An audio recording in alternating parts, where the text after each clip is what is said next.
Anti-Oedipus.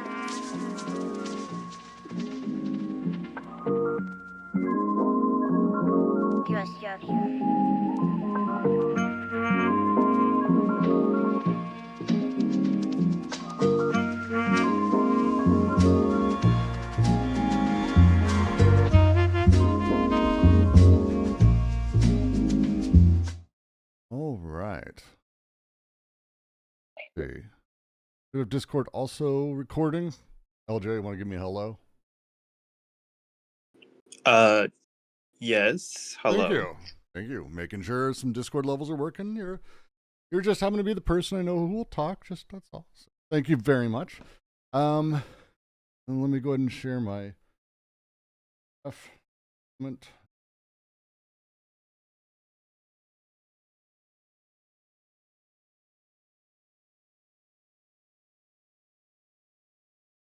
Going back over. If you haven't been watching it, I've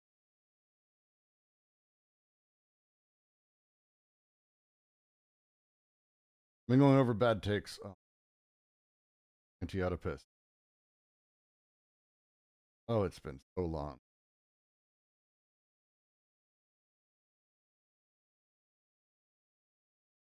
Hello, Brooks. Hey, how you doing? Where were How we? you I'm trying doing? to figure out. I've been going over AO for the last 3 nights for 4 to 6 hours a night, and so my mind is having a difficult time remembering. I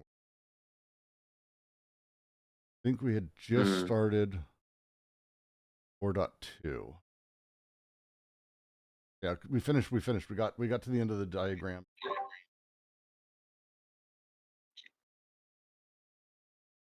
Okay. Make sure everyone's able to see what I've got up here. For the event. For that.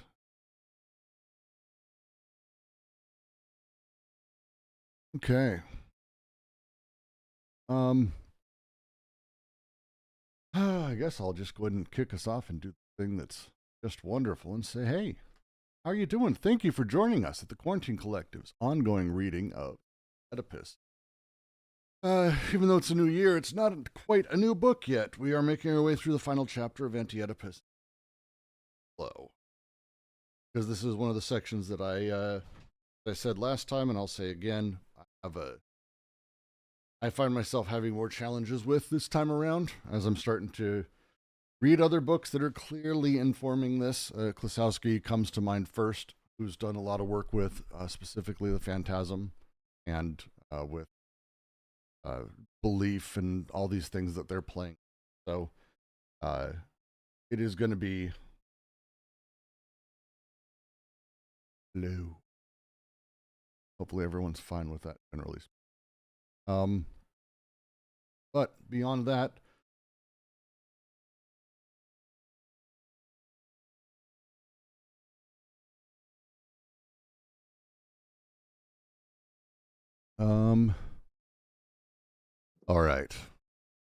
all right. So, we're going to basically just start right here. I think this is the place. Anyone have a different take? First, the first question. Yeah. Is that Anti-Oedipus or... yeah. Anti-Oedipus. Yeah. Okay. Anti-Oedipus 4.2. Okay. Where we're at. Molecular unconscious. Yeah. Which is going through, and it's a very particular place that they're wanting to start. So 4.1 was going through the nature of the fantasy and how these things come to be. The phantasm, as they call it elsewhere, and Klosowski calls it elsewhere. The way that this functions and the way that these things work, they're wanting us to sort of not break down, but understand how these things are affirmatively produced. And the big push for this, of course, is understanding the unconscious. Big deal. They've been spending the whole book doing that. But for them, they've been talking about how desiring machines and social machines are the same thing, one under determinate conditions, but how it's all the same stuff, effectively. Why are they saying this? How are they saying this? How do these things come together? This is where we're at today. They're going to be talking about the molecular unconscious and the two regions of all of it. we can be talking about how the group fantasy and the individual psyche, how they interplay and work, and why we're able to see in one the other and in the other the one. The whole process, to say fucking least. One sec. Is my audio okay? The materialist view.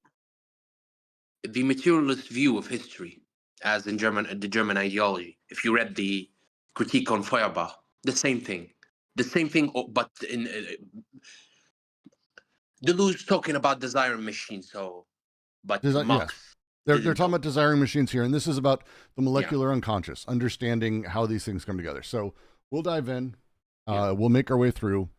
It's going to be a little bit of a journey.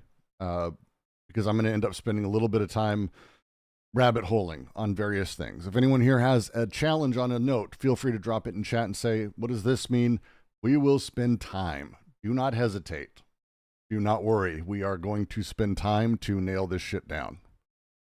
Don't think twice about it. This is the point of what we're doing here, is to basically waste a lot of time going over some pretty wonderful theory. So with that, I say we talk about some molecular unconscious. What is the meaning of this distinction between two regions? One molecular and the other molar. One micropsychic or micrological. The other statistical. One sec, I've got a weird sound coming through things. Sec.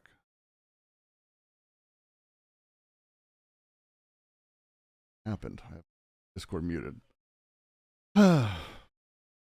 Is this anything more than a metaphor lending the unconscious a distinction grounded in physics when we speak of an opposition between intra-atomic phenomena and the mass phenomena that operate through statistical accumulation, obeying the laws of aggregates? But in reality, the unconscious belongs to the realm of physics. The body without organs and its intensities are not metaphors, but matter itself. Nor is it our intention to revive the question of an individual psychology and a collective psychology, and of the priority of one or the other. This distinction, as it appears in group psychology and the analysis of the ego, remains completely stymied by Oedipus. In the unconscious, there are only populations, groups, and machines. When we posit, in one case, an involuntariness of the social and technical machines, in the other case, an unconscious of the desiring machines, it is a question of a necessary relationship between inextricably linked forces. Some of these are elementary forces by means of which the unconscious is produced, the others resultants reacting on the first, statistical aggregates through which the unconscious is represented and already suffers psychic and social repression of its elementary productive forces. Big mistake a lot of people make with D&G is to sort of demand that everything be molecular, or that the molecular is the big deal. We need to go only pre-individual, nothing social, or that everything is... They do the dichotomy shit a lot. A lot of people do the dichotomy shit, and it's very, very much not the intention of what they're going through. The paragraph, to me, screams out pretty specific for it. And yes, it is shots fired at Freud, shots fired at Jung, shots fired at the anti-psychiatry movement as well, which is in here, which is mentioned kind of in here. They're taking sort of issue with the entire concept at this point of how one might say that it's one or the other. And instead, they want us to be thinking about the entirety of the process that desiring machines produce. All is desiring machines, but that in large numbers, in aggregates, desiring machines have other things they sort of behave with, deal with, are reflected in. You might say it's very similar to how gravity effectively works. Gravity bends electricity. Two electrons, two molecules of anything have gravity. It just doesn't do very much.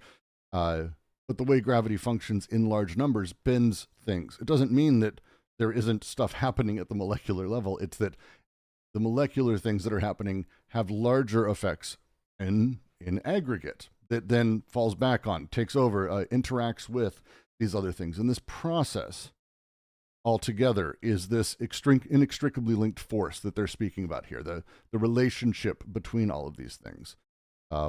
As they say at the end, some of these are elementary forces by means of which the unconscious is produced. The other, they are the resultants reacting on the first. They are the statistical aggregates through which the unconscious is represented and already suffers psychic and social repression of its elementary productive forces. This is, from the beginning, what we've been talking about through the book, but this is, I think, said very cleanly. Welcome, Elderon. We're not going to discuss electricity here. That's saved for the general chat in Discord. I know. Don't worry. I'm here to listen and play Diablo mostly. That works. With any luck, you'll be as good as Elon. Go for it, JK. Yeah. Can we say that the molecular is subordinate to the molar, but that they're both eminent? They're both eminent, and the misinterpretation is that the molar is somehow a transcendent, entity, but they're both eminent, and and that one is subordinate to the other. But in reality, maybe it's the other way around, right? It's the reverse. Or could that be possible? Okay. We're going to be careful with language here, because this language can be fucky. I don't know how else to put it. Like, we can get fucked up in this language because what you're getting at is what they're talking about here. It's what we've been going through the book. So I want to be very careful with this. It's not that eternally forever desiring machines are subordinated to the molar. The process of desiring production at the molecular level is reacting to things, is dealing with the world that is produced by everything, including itself, including desiring production. And so when desiring production at large and creates whatever it does, which is like representation is created by it. It's a fucked up process, but they explain sort of how it's happening materially. It's not that it's being tricked or mistaken. It's that it's producing these elements, and these elements then are what desiring production is reacting to. They come to say, and they do say, that the issue that they really have is that we were talking about the creation of repression at the molar that is oppressing and sort of constricting, crushing, desiring production. But they don't mean that desiring production is subordinate necessarily to it. It's that it's reacting, because desiring production doesn't kind of know what's going on, doesn't give a fuck what's going on. That's not really its thing. It's connecting. It's always connecting, always trying to produce, always doing this. And even if the things that it's producing are stuff that fuck it up, it's going to continue to do these things. Because it's, again, desire doesn't really know what's going on. It's just sort of this force that's play.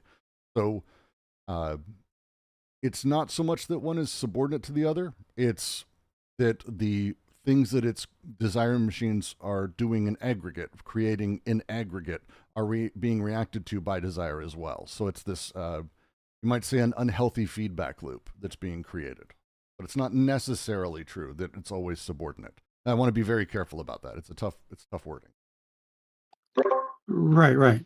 So can we think of the the molecular as the representing the virtual, and the molar is more in terms of the actual, and that kind of interaction is what he's talking about when the it's not one,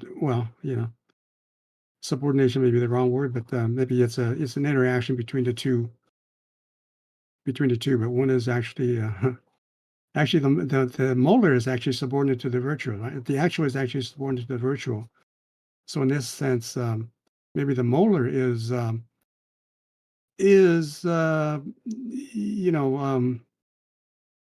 you say crushing the molecular in an attempt to crushing it, but the forces cannot be totally crushed.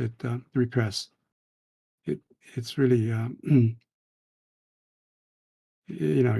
do you crush the virtual, right?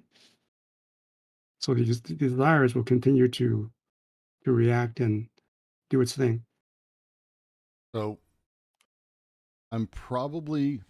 generally, again, this is a generally response, and I would love Elderon's thoughts on this, because it's a really interesting I generally wouldn't say that the molar and molecular are like a one-to-one to the virtual nature.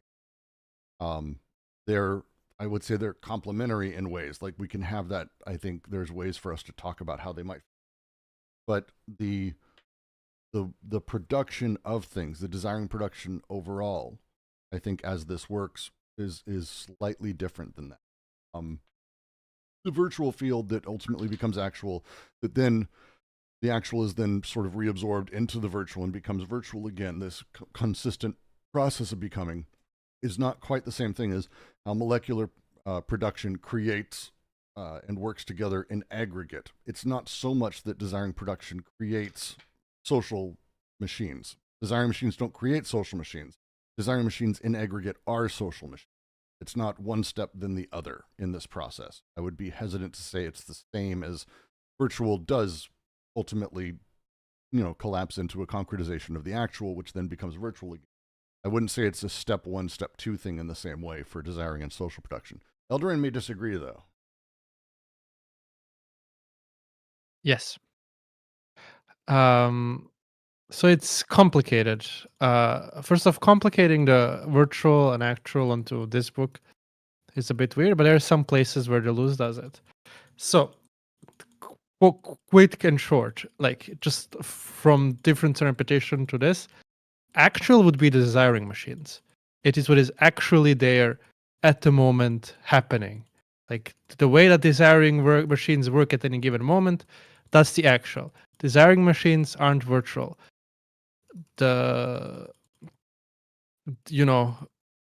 the way that desire is organized isn't virtual. That is the actual, right?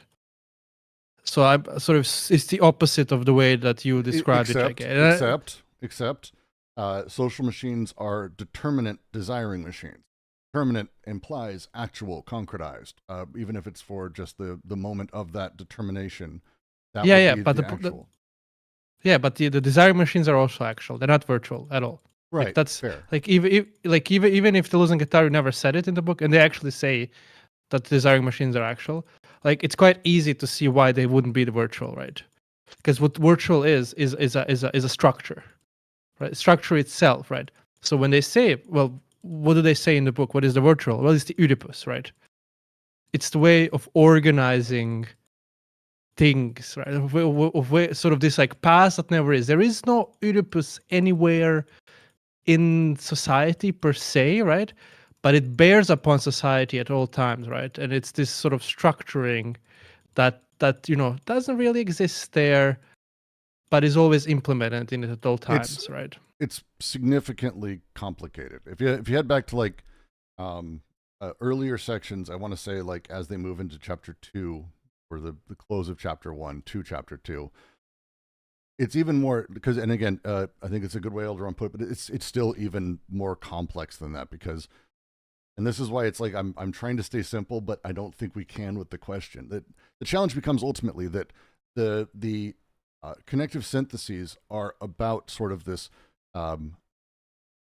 virtual abstraction, the potentials and tendencies that exist rather than like concrete fixed machines. One of the, again, definitely they're not talking about fixed machines. They're talking about this process. So there's always this element within desiring machines that is virtual, but it's the desiring machines themselves are actually quite actual because their actual productions, their actual connections are quite real in their real effects. So there's a lot more there than just the way that they work like that. I mean, I see it as far more simple. Like where the possibility for the virtual comes in, right?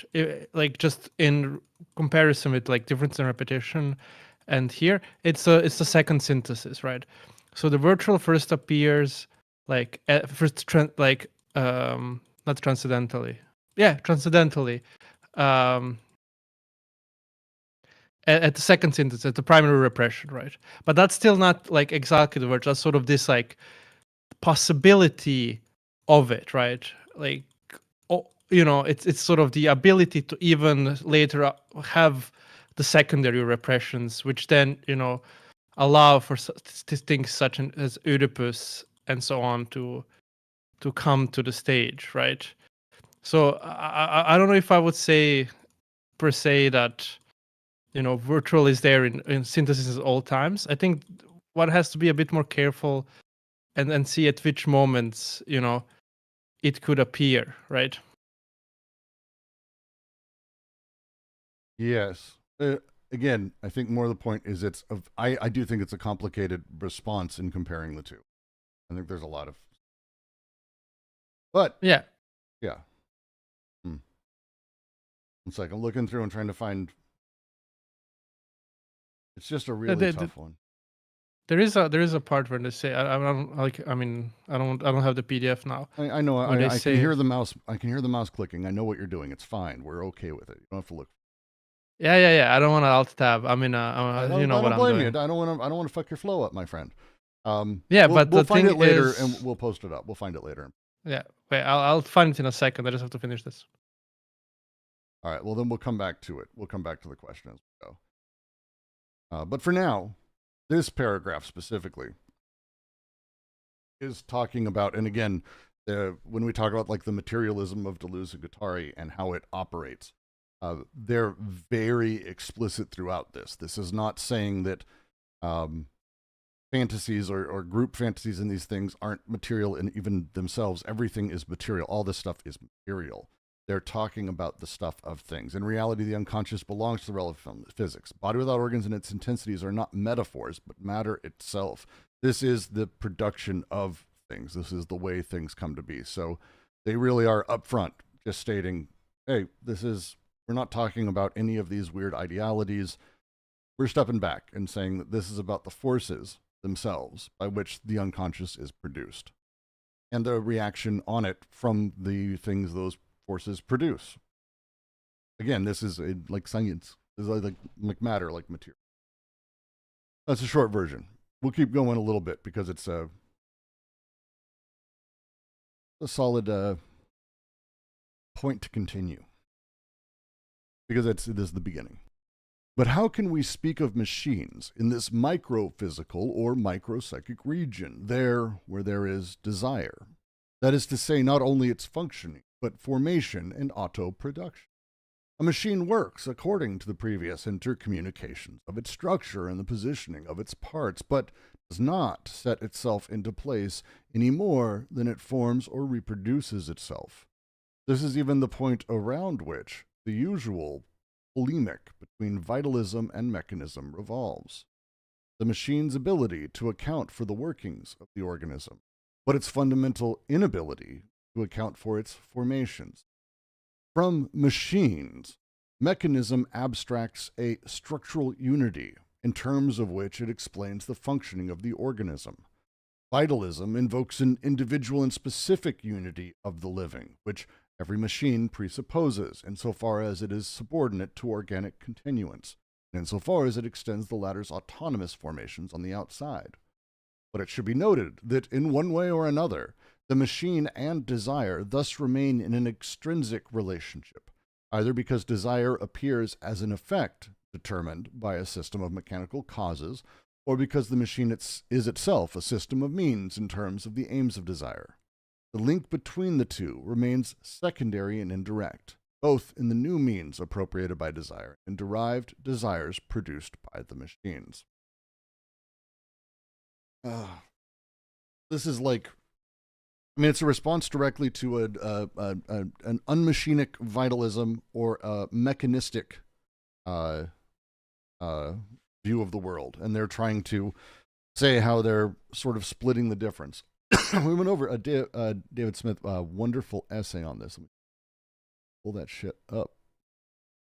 Where he goes into specifically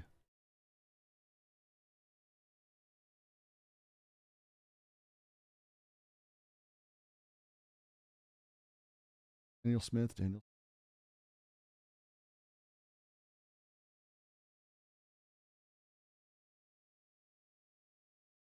It's in his paper, What is a Body Without Organs, Machine and Organism. This is important as a thing. This paragraph is what I'm about to describe that Daniel Smith's writing about. So when we go through it's this paragraph and kind of the rest of this that is, again, recapitulating and sort of going back over a lot of the stuff they've discussed, but putting fine points specifically on machine and organism. In the 2 volumes which make up Capitalism and Schizophrenia, Deleuze and Guattari propose new concepts of machine and organism. The problem of the relationship between machines and organisms has long been a philosophical history, and my aim in this essay is to treat this part of their work as a contribution to the debate. Deleuze and Guattari's intervention reorganizes the cluster of concepts typically associated with each term, bringing certain features, usually thought to be exclusively organic, into their concept of machine, and bringing certain features, usually thought to be machine-like, into the concept of organism. Their reworking of these concepts leads them to a very different understanding of the relation. Their position is neither classical mechanism nor classical vitalism, although it has affinities with both. With the vitalist, for example, they share a distrust of mechanism's understanding of reality as predictable and measurable. With the mechanist, they share a distrust of vitalism's idea of a special kind of matter particular to organic. If classical vitalism contrasted the good, creative, spontaneous organism to the bad, inert, lifeless machine, Deleuze and Guattari would emphasize on the contrary, the ability of the machine to create something new. Also, the normalizing and constraining aspects of the organism, where some vitalist or neo-vitalist philosophers reverse the order of precedence, reinscribing life as the dominant term over the machine, P&G go a step further, advancing their own concept, the body without organs, as a new way of understanding the relationship between the two. This paragraph is diving into that. As they say, the machine's ability to account for the workings of the organism, but its fundamental inability to account for its formations. And the opposite of that being the case for the organism. From machines, mechanism abstracts a structural unity in terms of which it explains the functioning of the organism. And vitalism invokes an individual specific unity of the living, which every machine presupposes as its subordinate. These are how they're sort of breaking down as we talk about the machinic, as we talk about the organic, as we talk about the organism and the continuance of it. This is where they want us to begin talking. Again, this is about the machinic unconscious, and they're really diving into the machinic molecular unconscious and how this thing builds and builds and builds and creates on top of itself, and in aggregate, how it interacts. And so they're really trying to get at that they don't mean mechanistic unconscious, but they also don't mean a vitalistic sort of version of mechanisms. They're sidestepping and splitting it. We'll see this as we go through this entire section because that's what this section's about, but tend to sort of lean towards those. Where is anyone getting stuck? What's anyone having trouble with? Anything going?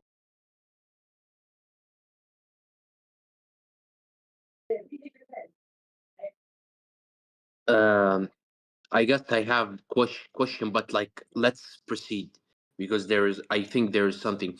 And by the way, like Suzy Niyama and the dialectic of biology by who's this guy with the Lowenstein? I forgot his name. I know what you're talking about, but yeah. Yeah, so that's relatable. I guess we should read Suzy Niyama to understand about this, about this mess, I guess. Everyone should always read Susan Oyama, Evolution's Eye, and The Ontogeny of Information are 2 of my favorite books, science books, period. But her writing's wonderful, and she goes very much into it's not wildly far from this. It's an odd organism, mechanistic, but redefining what each of those things are that is not far from how they're describing how things work here. Yeah. Eldoran found the passage. Well, just to go back to JK's thing, the term actual is not used because it designates what is most recent, because it would be opposed to former or infantile. It is used in terms of its difference with respect to virtual. And it is the Oedipus complex that is virtual, either inasmuch as it must be actualized in a neurotic formation as a derived effect of the actual factor, or inasmuch as it is dismembered and dissolved in a psychotic formation as a direct effect of the same factor. The actual and virtual there, again, This is why it's not even a clean, like, it's the opposite of desire. Like, it's such a complex question. I'm going to find there's Guattari has a large piece called Balance Sheet for Desiring Machines. He's basically being interviewed about it and goes in depth, and he gets into the virtual and actual of it. I'll find that piece. We'll do that right after this. JK. Because I think it's a worthwhile longer discussion. Yeah, thanks, folks. Plus, it's fun stuff that I'm not even certain of. Works. Yeah, I think we're making our way, because it's the Butler text where this gets specifically made up. And sadly, he's not here talking about the Butlerian jihad, but instead Samuel Butler. Wonderful. Well, I'll just continue on unless someone has a thing.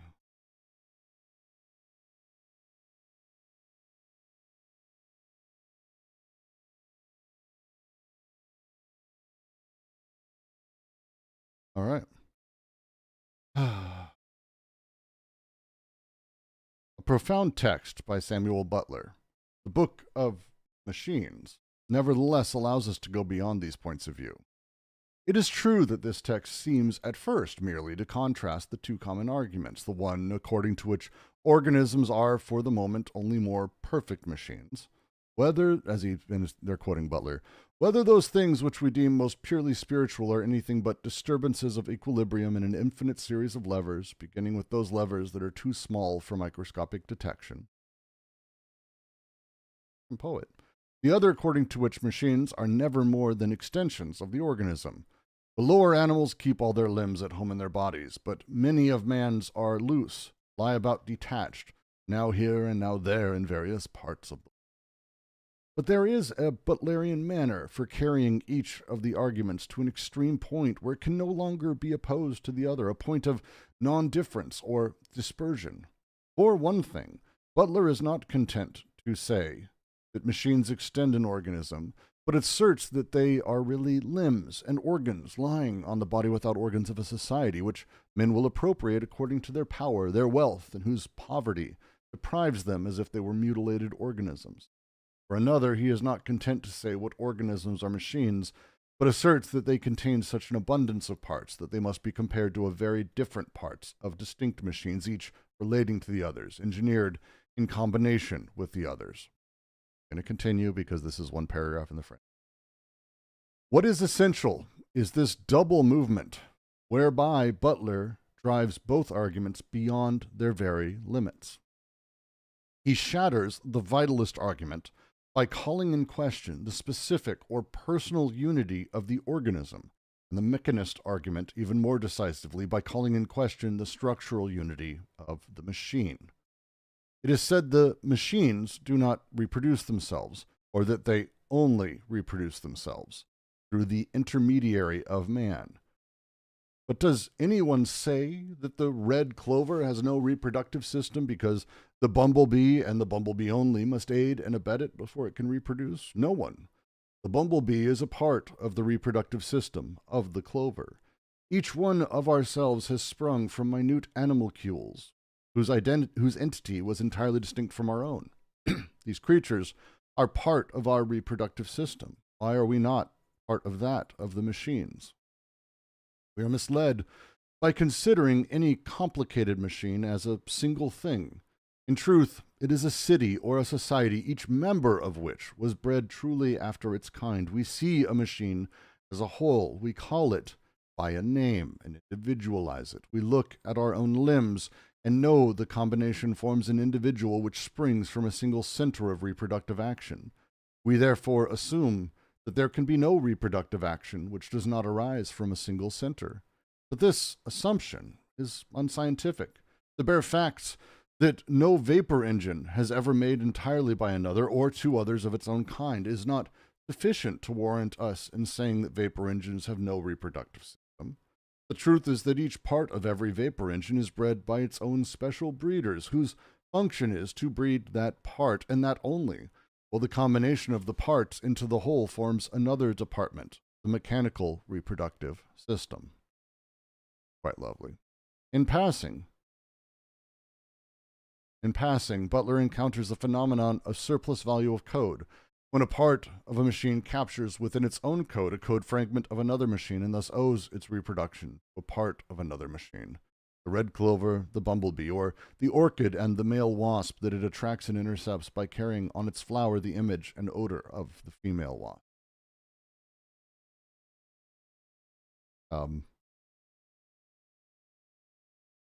There's a reason I skipped taking a break, because I think this paragraph,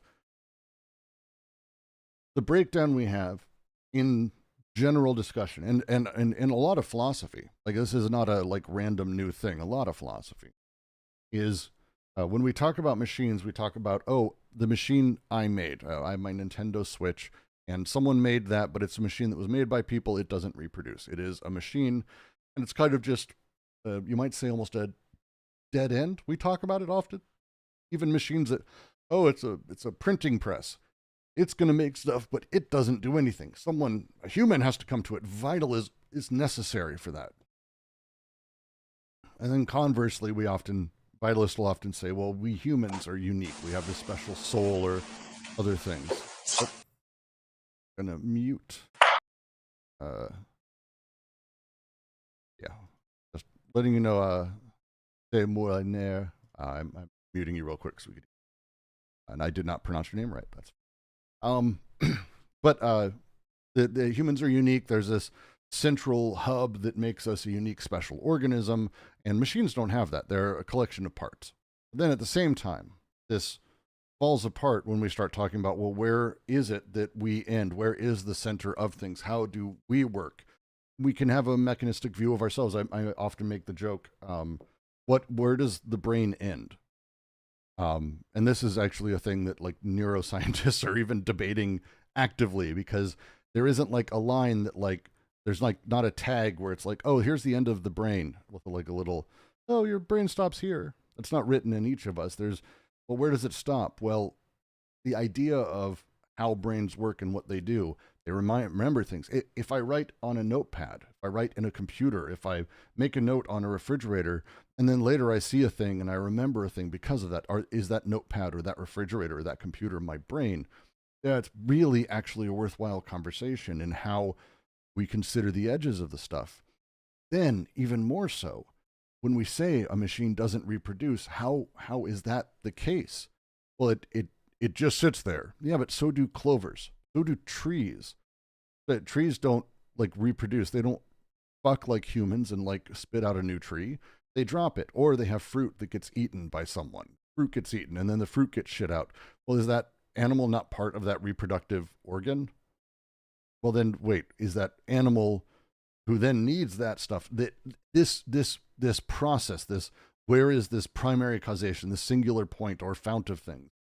Mechanistic views and vitalist views both rely on having that fount, and they're wanting to sidestep that by going, well, wait, this is, again, desiring production, the process, consistent process.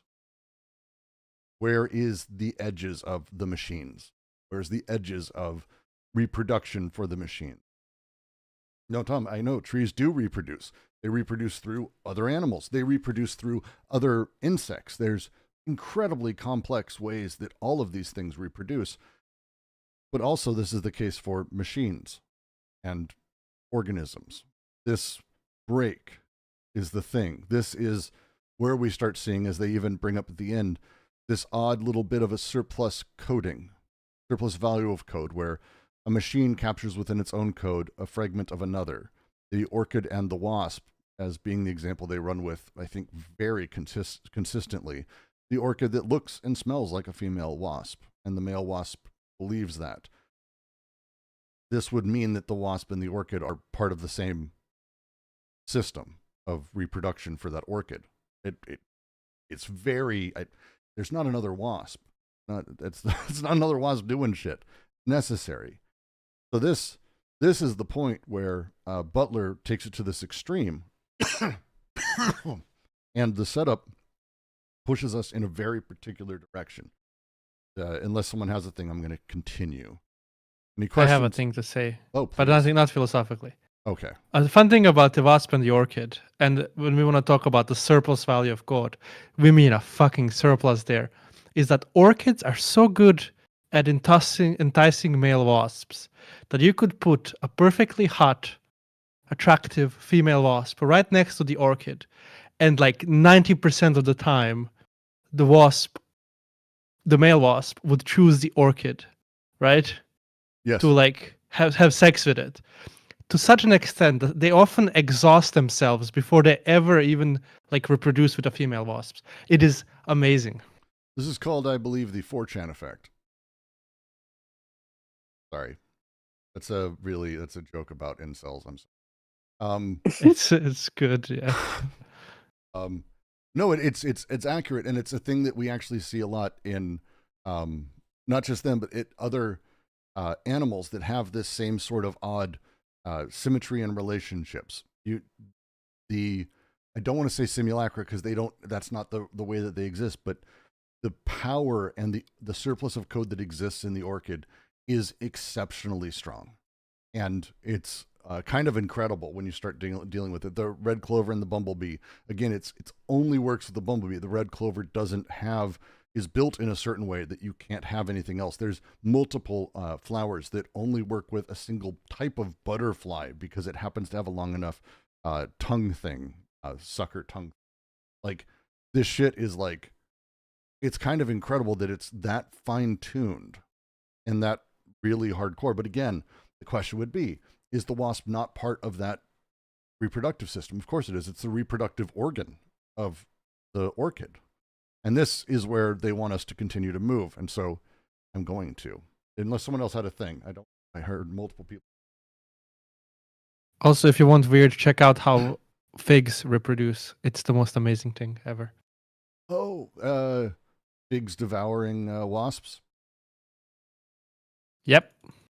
Yeah, it's crazy. And kind of amazing. And there's a lot of shit like that. And again, those are just like the extreme examples, but you can go to the very basics of all of this. The pieces that are being remade for the Nintendo Switch, the machine, we presume this totality that it produces the thing, but the parts that are being made of everything are being sort of reproduced. There's an odd interplay in all of these things that it really wants. It's incredible. I started trying to grow a fig tree. I'm in Washington State. I'm in really rural Washington State. So I was like excited, getting away from the city, going to have a bunch of trees, and it almost died. Like two straight years. It almost died. And then finally I got tired and I was like, fuck this, I don't have the time. I put it in the garage, I water it once in a while. It's doing brilliantly. It's doing brilliantly in the fucking garage. I'm a terrible gardener. To continue though. At this point of dispersion of the two arguments, it becomes immaterial whether one says that machines are organs or organs machines. The two definitions are exact equivalents. Man as a vertebro-mechanate animal, or as an aphidian parasite of machines. What is essential is not in the passage to infinity itself, the infinity composed of machine parts, or the temporal infinity of animalcules, but rather in what this passage blossoms into. Once the structural unity of the machine has been undone, once the personal and specific unity of the living organism has been laid to rest, a direct link is perceived between machine and desire. The machine passes to the heart of desire. The machine is desiring and desire machined. Desire is not in the subject, but the machine in desire, with the residual subject off to the side, alongside the machine, around the periphery, a parasite of machines, an accessory of vertebro-mechanate desire. In a word, the real difference is not between the living and the machine, vitalism and mechanism, but between the two states of the machine that are two states of the living as well. The machine taken in its structural unity, the living taken in its specific and even personal unity, are mass phenomena, molar aggregates. For this reason, each points to an extrinsic existence of the other. And even if they are differentiated and mutually opposed, it is merely as two paths in the same statistical direction. But in the other, more profound and intrinsic direction of multiplicities, there is an interpenetration, direct communication between the molecular phenomena and the singularities of the living. That is to say, between the small machines scattered in every machine and the small formations dispersed in every organism, a domain of non-difference between the microphysical and the biological, there being as many living beings in the machine as there are machines in the living. Why speak of machines in this domain when there would seem to be none, strictly speaking, no structural unity, nor any preformed mechanical interactions? Quote, but there is the possibility of formation of such machines in indefinitely superimposed relays, in working cycles that mesh with each other, which, once assembled, will obey the laws of thermodynamics, but which, in the process of assembly, do not depend on these laws, since the chain of assembly begins at a domain where, by definition, there are as yet no statistical laws. At this level, functioning and formation are still confounded, as in the molecule.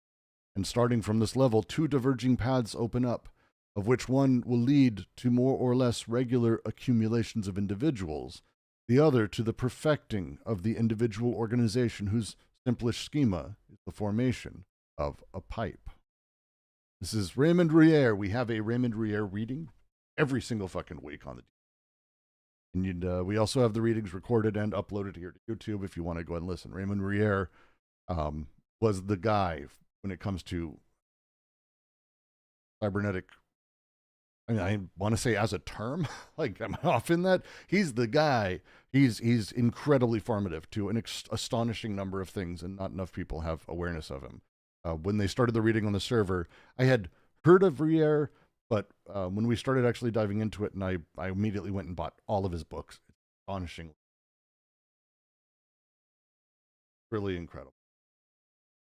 So highly recommend. But I do want to read this footnote. Because this is from Rouyer, who's really going deep into their version and their setup of how they're sort of marrying mechanism to vitalism and how they're bringing the genesis of living forms. Is that what that is? Forme vivante. The genesis. I have it here. Too many books. Taking up certain arguments of Bohr, Schrödinger, Jordan, and Lilly, Rouyer shows that the living is directly coupled to the individual phenomena of the atom, beyond the mass effects that appear in the internal mechanical circuits of the organism, as well as the external technical activities. Quote, quoting from Rouyer, classical physics only concerns itself with mass phenomena. In contrast, microphysics naturally leads to biology. Starting from the individual phenomena of the atom, one can in fact go in two directions. Their statistical accumulation leads to the laws of common physics, but as these individual phenomena become complicated through systematic interactions, all the while keeping their individuality at the core of the molecule, then at the core of the macromolecule, then of the virus, then of the one-celled organism, by subordinating the mass phenomena, one is led all the way to the organism that, no matter how large, remains in this sense microscopic. His book Neo-Finalism is where he does this. It's a really, really good book. Highly, highly recommend.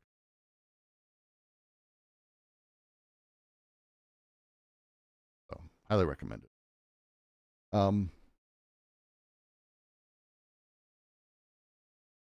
Let's see. I want to start with this one. It's tough because this one I feel like is just a very clear way of talking through what we've been going through.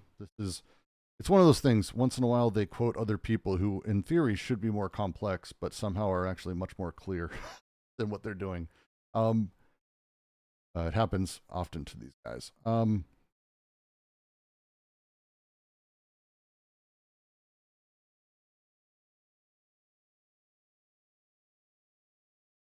Yeah, I actually think this may be. I'll open it up if anyone's got a specific thing. I'll open it up.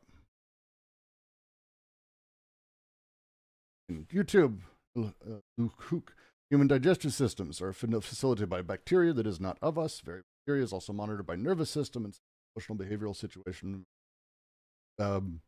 Yes.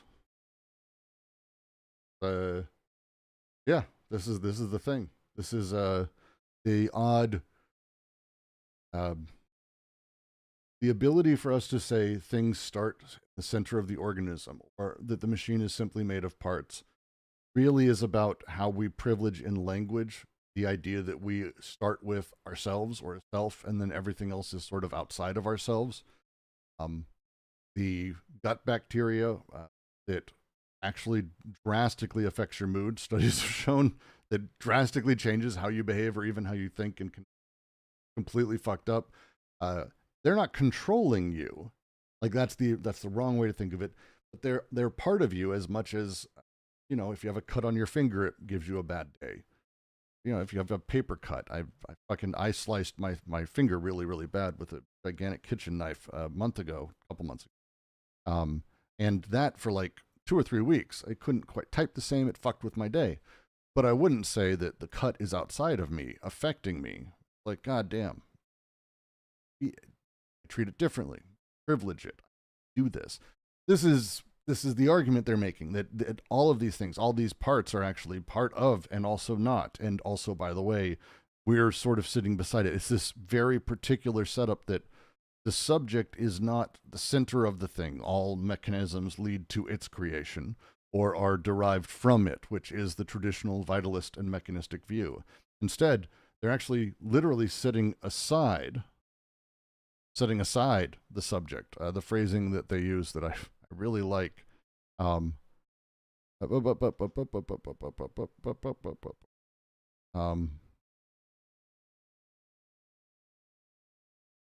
Sorry, 2 seconds.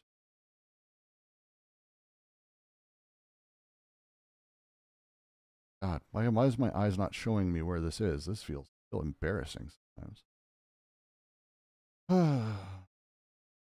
Is it in the other paragraph? Oh, yeah, it is. Desire is not in the subject. This is when we talk about desire as a thing. Often we talk about I want. And you heard in the last couple of days as I was going through those bad AO takes, they made the same mistake. ContraPoints, who's a pseudo lefty or whatever, everyone makes this mistake. This is not an uncommon thing. We like to talk about desire when we talk about Freud, Lacan, we talk about D&G, we talk about any of these guys. Desire we tend to think of as like, oh, I want a car, my desire. I am the fount, the subject. But it's not so much that. As they say here, desire is not in the subject, but the machine in desire, with the residual subject off to the side. Our subjectivity, the person I am, sort of sitting and hanging out off to the side, around the periphery, a parasite of the machines, an accessory of that desire. The language of this is this decentered sort of subject, and that the machines are doing what the machines do. The organism is doing what the organisms do. The organs are doing what they do.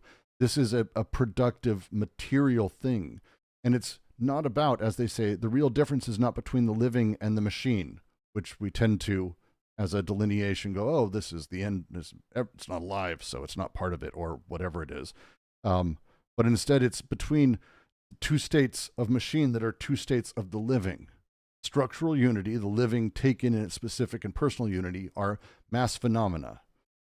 Then they also talk about the other more profound direction of multiplicities. There is direct communication between the molecular phenomena and singularities of living. These two things are actually the two states that they want to be talking about. This is why they're talking about the molar and molecular. It's the sort of resonance and communication of the little bits, the tiny pieces, the multiplicities, the direct communication between molecular phenomena, but also the structural unities, the living taken in specific and personal unities, mass phenomena, the molar aggregate. Again, this is important as we get into what is the molecular unconscious, because it is all of this, by the way, all of this, but it's a particular understanding of it. So we're not sitting here and going, oh, well, no, it's in your head, and symbols are dancing around on a stage, Lacanian style, or Freud's sort of very particular sort of preset, you know, mommy, daddy, me, or every fucking train is a penis, just awful shit. Melanie Klein's section, when you read it, is, whoo, whoo, it's a lot.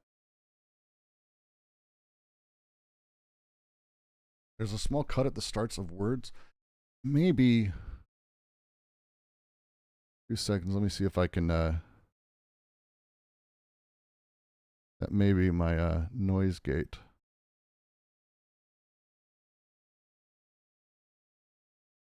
To be honest, it sounds fine to me, but I'm also. Oh no, deaf. you're on Discord, so it's a different. Discord's got its own fucking stupid noise gate. All of this shit is a nightmare. It's all awful. All right. Yeah, I know. Will Hull on YouTube asks, does this have any relevance for ending the genocide in Gaza? If not, then does it serve empires to be adopting theory that doesn't lead to resistance? That's good shit. I like good satire is like fantastic. I do appreciate it. I mean, I thought it was funny. It's good stuff. I dig it. So Brooks. Yeah, so, sure. So. Oh God, Will is serious. When we talk about the. Oh God, the guy was serious. I thought he was joking. Sorry. I'll get to him in a second. How can I help you, sir? Okay. So when we talk about even Lacan, like said, like, you know, subjectivity is not about like individuality as we see, like when we mention these terms, singularity, you know, we have to put a disclaimer that we don't talk about individuality in the mundane, substantial life that we talking about, right? We're talking about different things, right? Even Lacan recognized when we talk about singularity, he mentioned that it's kind of like in a physical sense, which is like in physics, you have the point where multiple forces come, right? The point where multiple forces, fixed forces that like have different like kind of different forces, right? So that it's not about like individuality as such. That's the first thing. The second thing, I see a limitation in Lacan, especially with the desire, right? Because desire, which is the unconscious, that is to say, impossible to express, nonetheless finds its meaning and expression through the alphabet, right? Or to phonemes, right? Or the day residues themselves, right? And it's kind of like Lacan, like took from Hegel the idea of the concept, and the concept, like, let's say, for example, the word elephant, right? The elephant, we can learn the word elephant or the concept, right? But at the end of the day, the concept is what makes the thing be there, while it is not, right? So the identity in difference, which characterize the relation of the concept to the thing, that is what also makes the thing a thing, and the fact symbolized, as we were told just now, right? By the concept of elephant.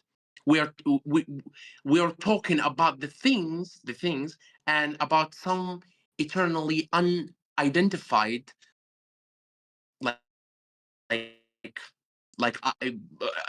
something eternally unidentified, right? And Lacan like started with the symbolic, right? With the symbolized, and that's what like Deleuze want to kind of go beyond that, right? Beyond this idea of the concept as such, right? And beyond, and we can see like in different and repetition. I remember reading it, but there's in difference and repetition. There's a quote by deleuze, right? Talking about this kind of thing, right? Which is the quote: an entirety multiplicity rumbles underneath this. So you have multiplicities, right? Like, rumbles underneath the sameness of the idea, right? So he want to go beyond Lacan, beyond this kind of symbolized imaginary symbolization, right? The register, if you are Lacanian reader, you understand what I mean about like the imaginary, because Lacan thought that you cannot go beyond the symbolic, right? Or at least the precondition of the imaginary register, right, is the symbolic register, because if you don't have the symbolic register, that will make an imbalance, right? A organic imbalance in the species, right? Or as far as I phrase it now, roughly phrase it, right? So, Deleuze want to go beyond that. It's very hard. To be honest, it's very hard, Brooks. It's very hard to kind of. Yeah, I mean that this is why I like I was saying the last few days, but I always say AO is not where you want to start usually. I mean, you can, and it's fine as long as you know that you're starting with something that's incredibly hilariously complex. But it's a hell of a thing, and the way, again, they're sidestepping a lot of stuff. Like Will's comment in the YouTube chat is a fair comment. It's like, hey, deconstructionism as a thing tends to sort of diffuse revolutionary potential and energy, et cetera, et cetera, et cetera. But like that's also D&G's general argument. That's why they're not deconstructionists, and I don't believe they're deconstructionists. They're not post-struck for sure. Instead, they're about actually figuring out how we can build new and interesting ways to resist. Because if we can understand how these things operate, how the world actually is working, and how these things are produced, and how the molar aggregates, as they're talking about here, are produced, but also how the molecular elements that make them up are produced and how they interact, then we can actually have real, not only discussions, but really interesting praxis. The look at it, honestly, sorry, well, I did think it was a joke. The reason I think it's a joke to talk about why are we doing theory when everything's in Gaza? One, we have a recurring troll on a handful of channels who that is the thing that they joke about, and they say that constantly. But the other side of it is, right now, there is no resistance. Like this is one of those things that right now things aren't changing. We don't have the capacity for it.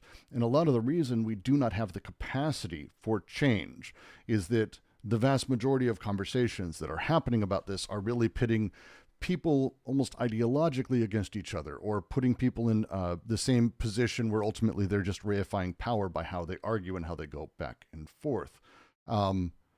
Instead, what we ought to be doing, and it's what D&G advocate for, it's what Guattari wrote a huge amount on, is instead understanding how to break down different ways that we personally and others are speaking about these things, to counteractualize the conversations that are happening at those levels, and to shift people so they can start seeing the power that they actually do have, instead of being built in resentment of power that they've never had and that they're now mad other people are exerting, which is, baseline Nietzsche stuff.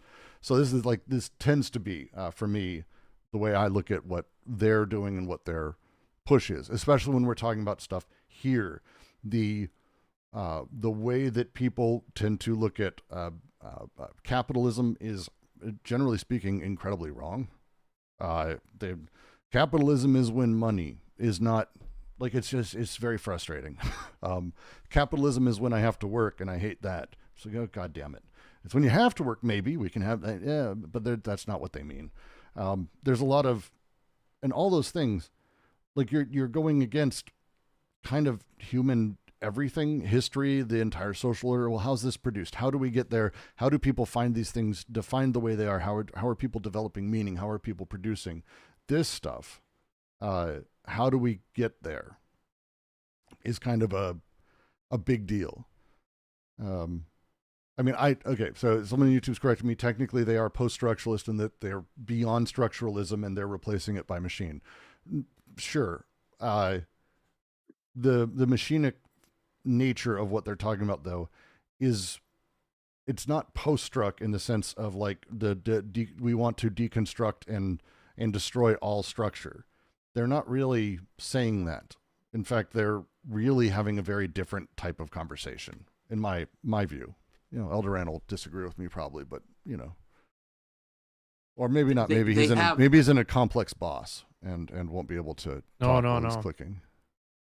I agree with you. I think it's such an interesting question to come to a theory chat, and I'm not shitting on this person. I just find it interesting, sort of analytically, to come sort of a theory discussion, be like, well, why? How is this stopping the war in Gaza?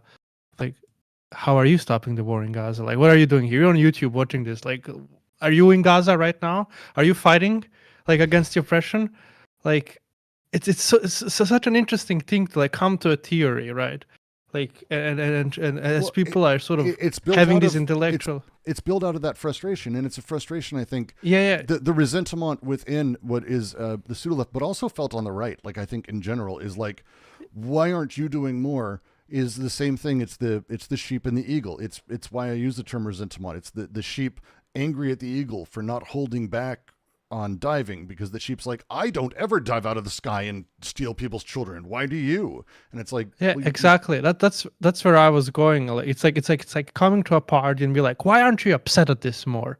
Like, yeah, of course we are. Everybody's upset. I think any rational person is upset at what's going on in Gaza. But what the fuck are we supposed to do here? The best we can do is read theory, you know, support politicians who you know, for now are you know, aligned with our stuff, which are basically zero if you're in America. In Europe, like, even less. We have like 6. Yeah, well, in the Nazi land that I live at, 0. Yeah, and you know, like, try to take a step back, look at where we're living at, use theory to understand our position better in order to weaponizing. It's a small thing, but it's such an interesting question to come and be like, you know, hey, how is this helping? Like, not in any direct way, but like your questions aren't helping either. Like, you're not mobilizing anyone. It's sort of this sort of auto-reflexive, like, you know, at least like this, like, at least I'm worried tautology sort of thing. A tautology, right? Yeah. That's a tautology. That's a tautology. Given that I like Deleuze, I fucking love Deleuze and Hegel at the same time. Although, like, you can like introduce Hegel to Deleuze, but I don't know how to introduce Deleuze to Hegel.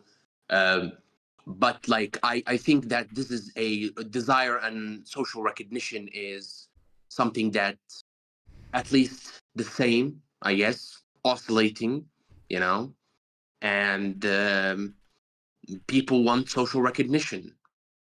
People want to kind of recognize, and that's the basis, I guess. Not like the total basis, but that's at least like the basis of kind of some aspect of desire, I guess, which is the desire to be recognized as such. That's well, it's you know, it also is, and this is because we're to bring it back to the part of the text we're on. A big part of it, a huge part of it, is this idea that there is a such thing as international politics. Now, when I say that, I'm being very particular, but there is, like, the idea of it. We talk about it. We exist on Twitter. Well, maybe not anymore, but we have these international politics conversations, but there really isn't an international politics. There is a lot of local politics that ultimately merges into larger national politics, that ultimately merges into larger international politics. And the levels with which my actual ability to interact with that are removed with every one of these levels as we go up is extraordinary. I can have here I go to council meetings. I might be running for city council in a year. Like you can actually affect local things, deal with zoning regulations. I did a video on that. You should go watch. You can deal with local ordinances. You can actually support and help your community as it exists.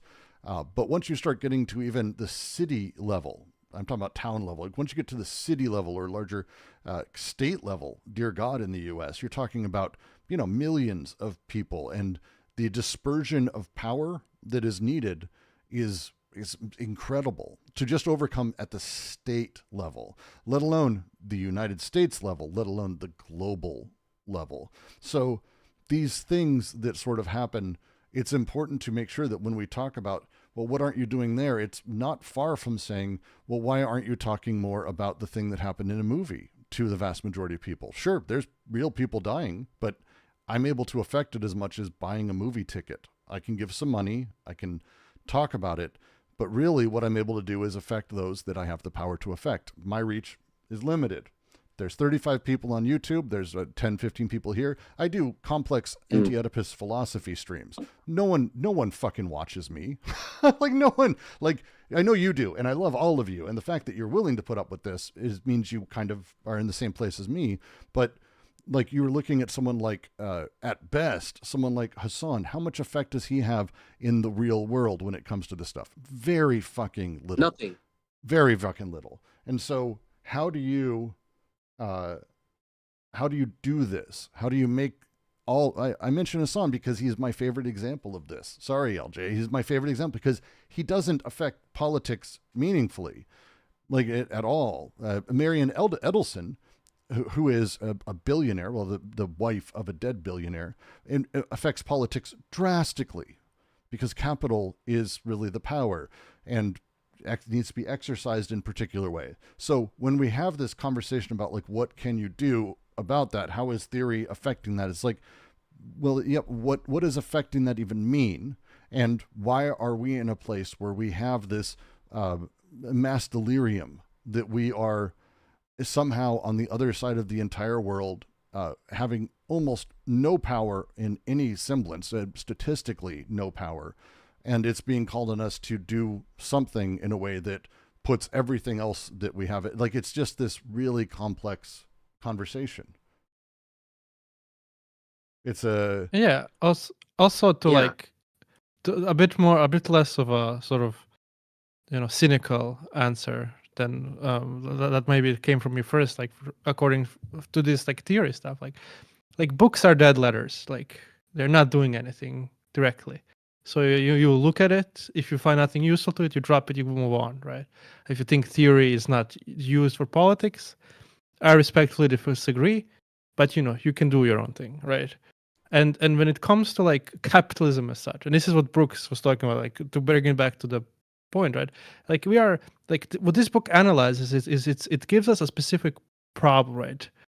Like the modern age, and it's really like one has to look at it in opposition to the despotism that like came before, like so-called despotism, right? The despotic socius, right? Because the despotic socius was a sort of a socius of totalization, right? It was overcoding is the word, right? They sort of, you have the law, the authority of the despot that overcodes everything. Everything's according to his rule. Well, then, opposition is sort of easier, right? You have like this is Foucault's analysis, right? The sovereign power. Like opposition is sort of easier. You have the law, the despot, who you oppose, and you can just directly rebel against him. That's how rebellions used to happen, right? The answer is no. There you go. You've rebelled. Yeah. Good job. Yeah, right. But now we're in a capitalism, and the problem, like, I don't think we live in a less totalized state. But the problem with the totalization capitalism imposes is, as they call it, axiomatic. That is, it doesn't fucking care about any codes, right? It's gonna use all of the codes for themselves, right?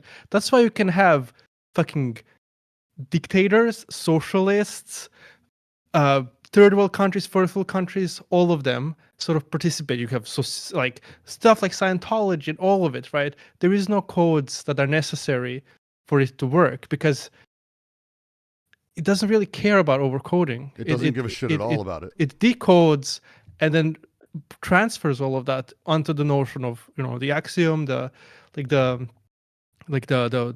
profit, the exclusive disjunction, and the nature of the excess of capital.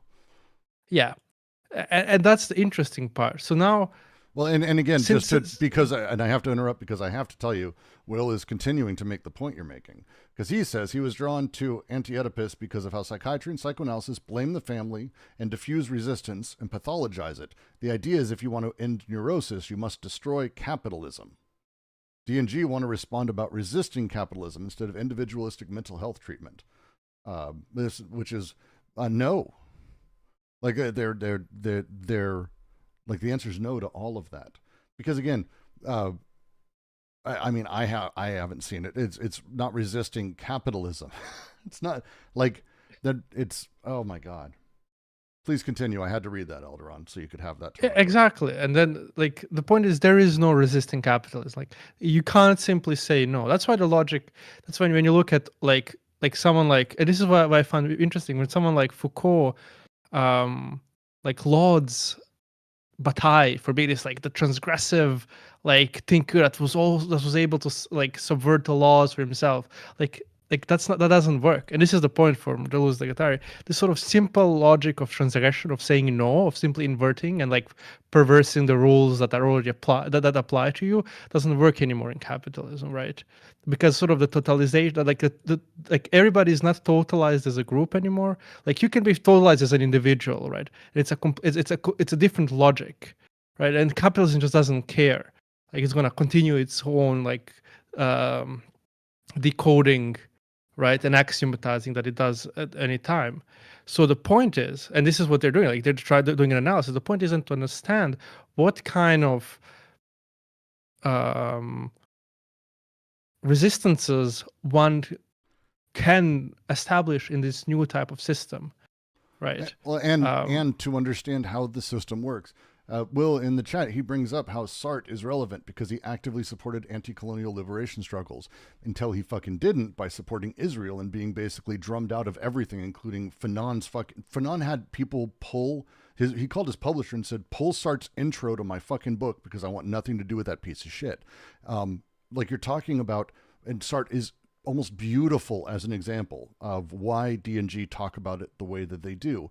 Here we have someone who absolutely wrote about liberation and the freedom of man and how important it was and where it came from and the problems with fascism, and then supported Israel and supported brutality in very particular ways. If you haven't read his piece that he wrote about Israel right before the 6-Day War, which basically destroyed his relationships and kind of obliterated a lot of work in the Arab world towards like an existentialist or a non-Islamic state sort of state. It's horrifying what he did.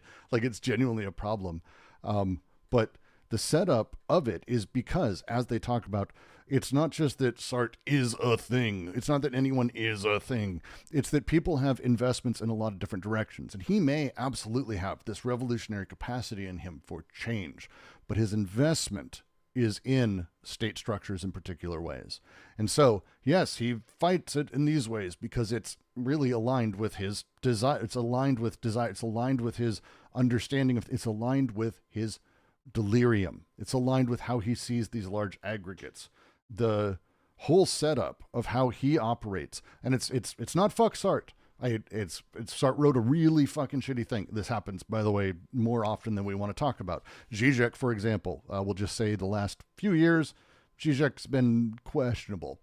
And I'm putting it lightly. But people write shitty things because people aren't the thing. Instead, we are off to the side of this odd molecular process that's building, and we have a billion investments and experiences and little things that are recorded in us that are responding outwards. And so everything that's happening is this larger sort of resultant of that, and then the desiring machines then reacting to that. So it's this consistent process of becoming and all of these things. So when we talk about how do you read this or why do you do this and not, it's like I'm doing all of those things that I can, that I have understanding of within my power to change.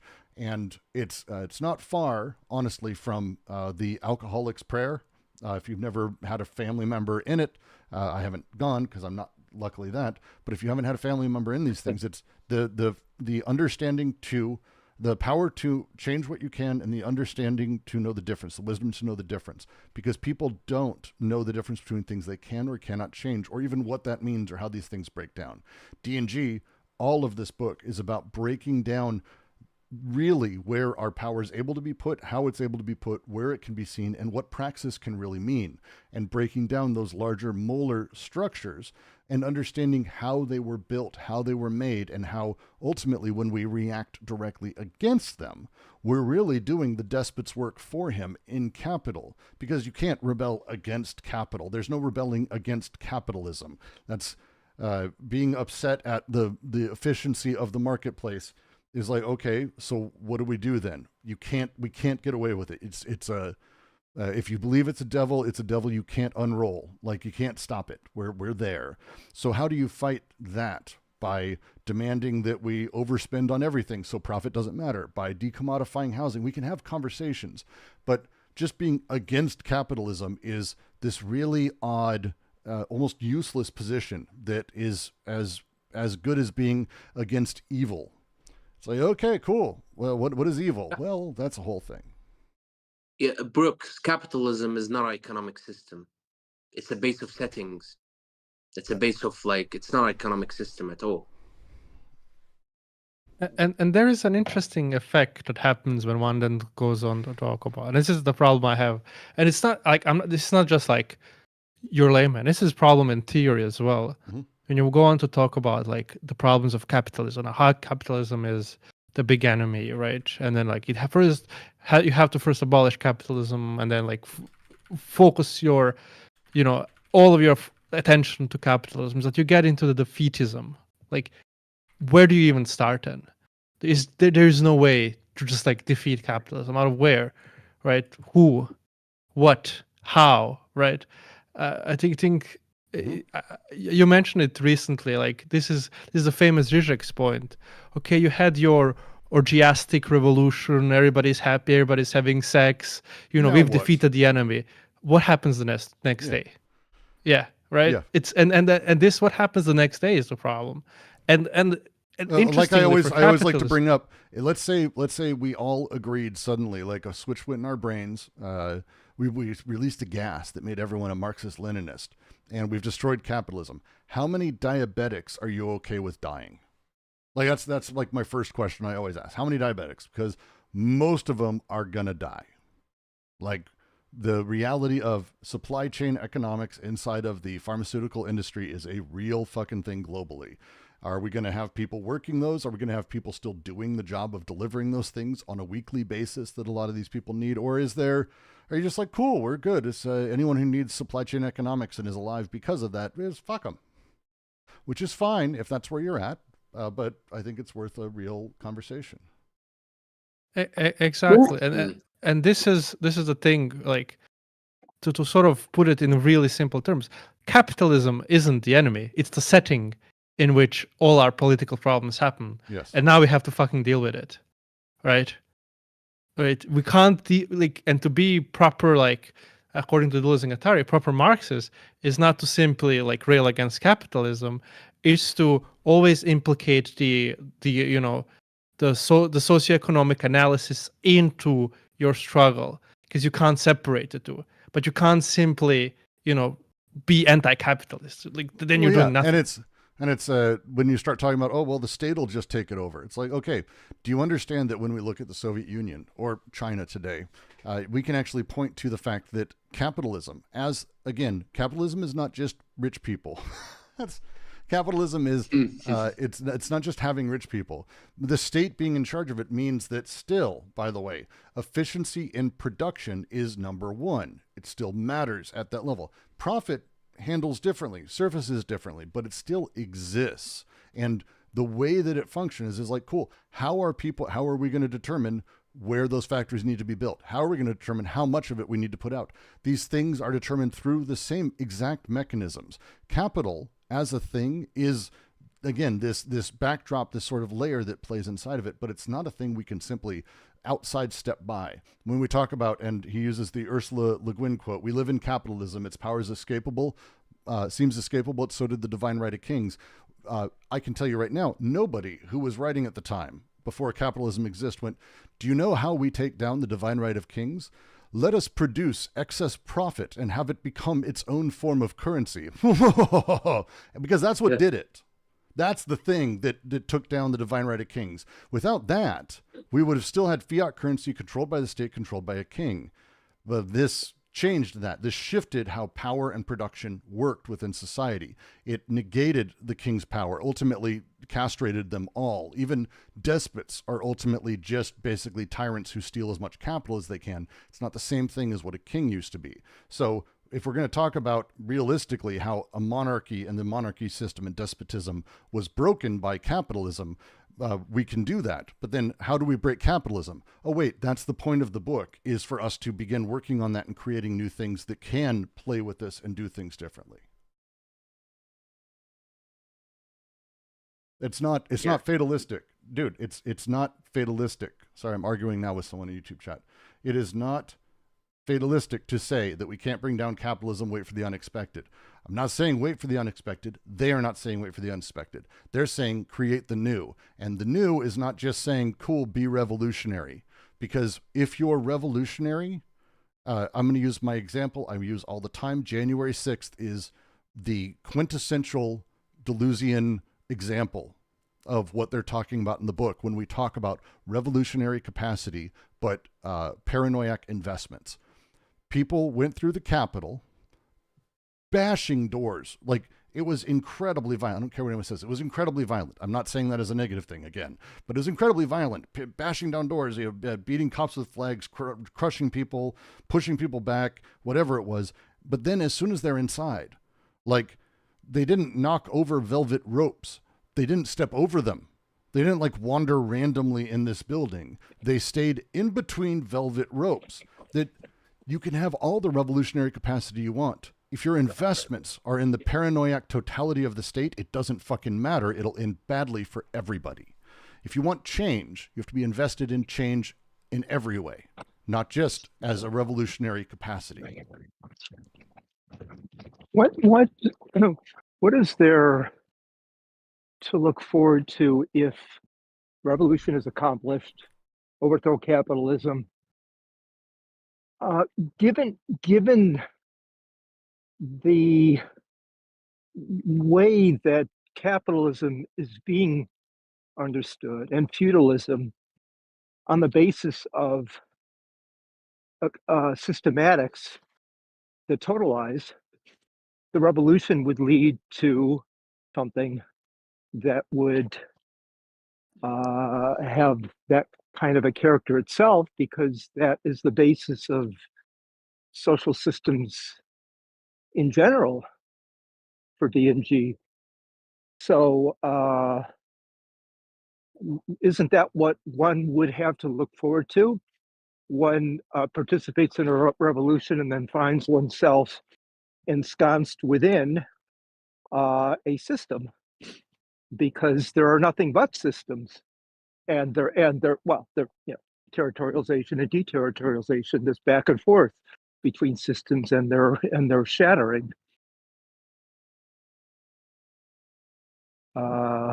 You may have to say it more simply. I'm trying to follow. I'm sorry. Well, let me contrast it with the big bugaboo here. It seems to be Foucault. I made kind of a shift myself. I started with favoring Deleuze, and now I'm tending to move in the direction of Foucault, only because, and I may be totally misreading Foucault, but what I like there is precisely the fact that you don't seem to have the monolithic flavor that seems to be the way that DNG characterize feudalism and the despotism, the despotism. and capitalism. That monolithic flavor doesn't seem to be there in Foucault, because there seems to be a continual built-in within it, a kind of a mutual affecting that is both what defines these discursive systems from within, but then keeps them mobile in a certain respect from within. I know, and that to me gives it less of a monolithic. It doesn't presume the kind of, the kind of totalitarian sort of flavor that something like axiomatic does. I've just always been uncomfortable with that. There seems to be something Sure. missing there. So the process, and it's axiomatizing things isn't really totalitarian. It operates differently. There's a challenge we have because the way Deleuze and Guattari are talking about language particularly, and I'm going to bring in Lacan here, which most people won't say, but I would say that Deleuze and Guattari actually really agree with a lot of Lacan, but there's a particular place for it. Lacan's understanding of language being situated underneath a master signifier that creates a signifying chain on which all meaning is sort of built. They're like, yeah, that's the case in the despotic, because language is sort of built through that, is built through this metonymy and metaphor. It is about understanding what someone means in the best possible way, and not someone, but what the words mean. It's about exegesis. What does it mean? Not how is it produced? But what does it mean? What is the person saying? Pre-death of author. Think of it like that. And so when we talk about a lot of things, we tend to have the same, language, what does it mean? And it presumes this sort of singular point of truth, singular point of everything. And that language creates a monolithic feeling, I guess, for better or for worse, a monolithic sense around all of it when we talk about capitalism as a thing, or we talk about how it creates axiomatics, which ultimately repress us. It's like, oh, it presumes this sort of totalitarian singular point. But their argument is that stopped really when it stopped the way it was, because we don't have a king that exists now that we're trying to understand what is meant. We don't have a single point where it's like, oh, well, what does that edict mean, or else I'll die? Instead, meaning is now generated, despite using the same tools, language and signification, the way that language works, despite having all those same tools, the structure of sense is now actually created almost from the ground up. It's deeply more contingent, developed by capital in its smallest pieces by a almost scale of efficiency. And axiomatics are sorting mechanisms of these smallest bits. So it's, instead of thinking of it as top down, despite it is oppressive, it's not really oppressive in the sense of a king being oppressive. It's oppressive in the sense of, as we exist and as we talk to each other, as we teach children, as we behave in the world, what we're doing is we are actually reinforcing the creation of axiomatics which sort everything into one set or another or another or another. Not both, not many, but one set, another set, another set, another set. And this sorting of things by their efficiency, by the fluxion of the moment, whatever it is a deeply distributed sort of totalitarianism that's built into capital. It feels the same because the language tools are the same as there was with the kings and with the pharaohs and with the fucking despots on high. So it works and has a lot of the same sense, but again, doesn't come from the singular point. It's a very different type of all-pervasive nightmare. Yes, and I do get that. I do get that.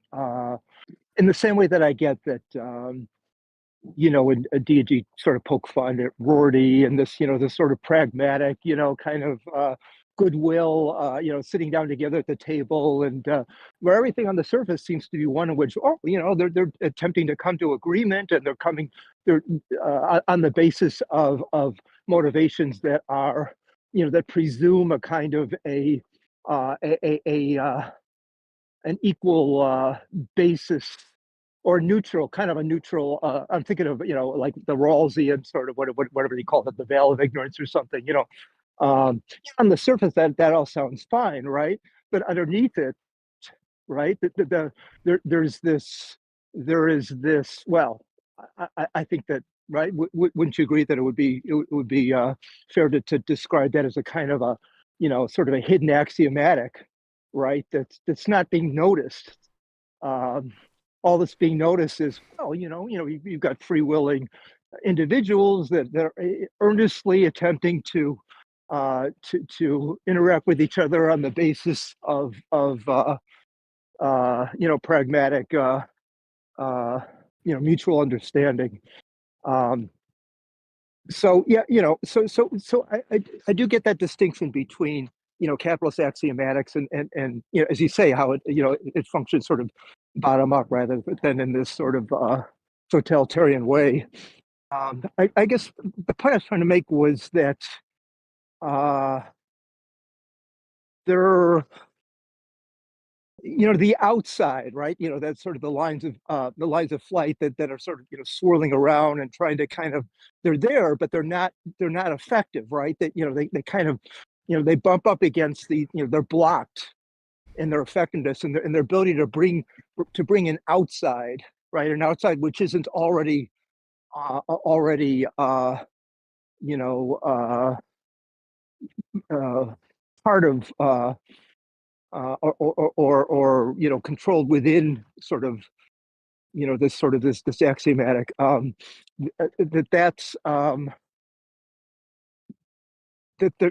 so you have this ineffectiveness of the lines of flight, that they have to sort of, in a sense, they have to wait, they have to bide their time. Well, I want to pull back because before you move on, when we talk about the axiomatic, there's, again, a lot of their project, it's kind of, it's important how these things get wrapped back to each other. The axiomatic isn't, the way to fight the axiomatic is through their use and the way that they talk about becoming minoritarian. Because when we're talking about how set theory works mathematically, and that's what they're doing, the nature of the minority, the smallest bits of a thing that are still sorted as such, is that they become non-denumerable. It's almost, well, wait, what the fuck? Where does this fit? How does this fit? And the unfittingness of the thing is actually the rebellion. And that's, again, it's not saying yes or no, because again, being majoritarian, it's not being one thing. What's that? I want to be not that. No, because that's you're literally talking about being easily sorted. They're much more about the non-denumerability of things. And so that element is that you're neither, as they say, neither the set nor its elements, rather the connection, the and produced between elements, between sets, belonging to neither, which eludes them and constitutes a line of flight. That's the line of flight, is between the sets. It's the resonances, the way that these heterogeneous elements that generally won't work together or seem to not be commensurate or allowed to work together or able to, these things, this is where you find the line of flight, is in these elements. This is the minority, because it's about, just to quote, what distinguishes a minority is that in the case, and again, not talking about a racial minority directly, although they are, is that in the case of majority, the relation internal to the number constitutes a set that may be finite or infinite, but is always denumerable, whereas a minority is defined as a non-denumerable set, however many elements it may have. This is the big deal amongst how they're going about this. We're not there yet. We're still talking about this. But when we get to the point of talking through the axiomatizing of things, axiomatics work with majoritarian elements. They work with the majority as those things are denumerable sets. Non-denumerability is trouble. Capitalism is ready for it. It's always ready to create another set, always ready to create another thing. But as this happens more and more, as the new is made, which is again, accelerationism is not simply the reifying of a handful of rules. It's about accelerating the creation of the new, accelerating the creation of new things, new setups. It's not breaking everything down. It's the creation of the new. And the more non-denumerable sets, the more we force more axioms to be created. The more we force more axioms, the more that things shift from being sort of this weird coded or over-coded element to being not able to be seen through the family. It's able to be seen through these general rules, but instead axiomatized at a more molecular level. This moves into what I think is their point of the book, but again, I'm not them, and it's not really the point, but this is where you get lines of flight specifically is in these non-denumerable elements and the ways that they're able to communicate across sets. So would you say that's equivalent to the distinction between this the exclusive disjunction, either or, versus inclusive Absolutely. disjunction? Yeah. Okay. Yeah, that's what I thought. That is exactly it. It's the inclusive disjunction. Okay. Because it by having the and there, you're talking about the resonance between singularities within homogeneous or generally heterogeneous elements within sets. Okay. That goes back. Yeah. I mean, that goes back to logic of sense for Deleuze. That's the place that these things happen. He didn't have the sort of grasp on how to make it this odd mechanistic molecular thing that, like, I can't even imagine. I wish, like, it's one of those things, like, I fucking hate technology, but it would be amazing if email existed and we could know what that fucking email was that Guattari actually wrote Deleuze, and like how those first conversations went and it was recorded, because this is where, like, they went, what about this? Oh my God, what about this? And what they did and what happened is there were the sets, and because they're not like free people. They're fucked up in their own ways too. Everyone's repressed, but they experienced those things where these heterogeneous elements that seemingly could not communicate suddenly had bridges going between them, inclusive disjunctions set up amongst things that were supposed to be sorted otherwise, which allowed them to create the new, and lines of flight that allowed them to carry forward and create. That's what we're talking about.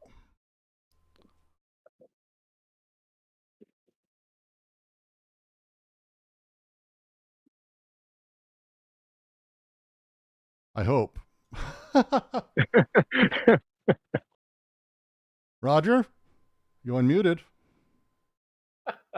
Yeah. Well, on this, I think you're right, but there's this other idea that the molecular is constitutive of the molar as well, because Correct. the molar is sorry, I There's don't a statistical aggregate of. I've been alone for a month, so it's a statistical aggregate of molecular points also, and those lines of flights are not aiming completely to an exterior. They become constitutive of the new. So we always need to think of both of them together, not into this kind of negative way of one is the opposite to the other. They're both constitutive of one another. So you can only have a line of flight if you come from this smaller position and you kind of escape it, if you will.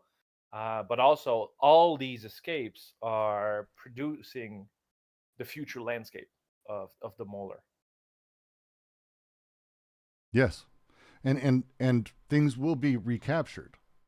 Like the axiomatics will be formed. Capitalism has no issue creating more and more and more. There's a reason that discursive or disruptive art that once was absolutely outside of the realm of capital is absolutely not anymore. And in fact, it's almost disgustingly tied in with capital at this point, to insane, weird levels of stupid shit. But this is the process, the creation of the new. And that's what they're not deconstructionists in the sense of like a Derridian breakdown of things, and that's what we want. No, it's they want us to understand how things work. It's not really breaking things down in order to create new things. They're far more concerned with the creation of new shit. Far more concerned.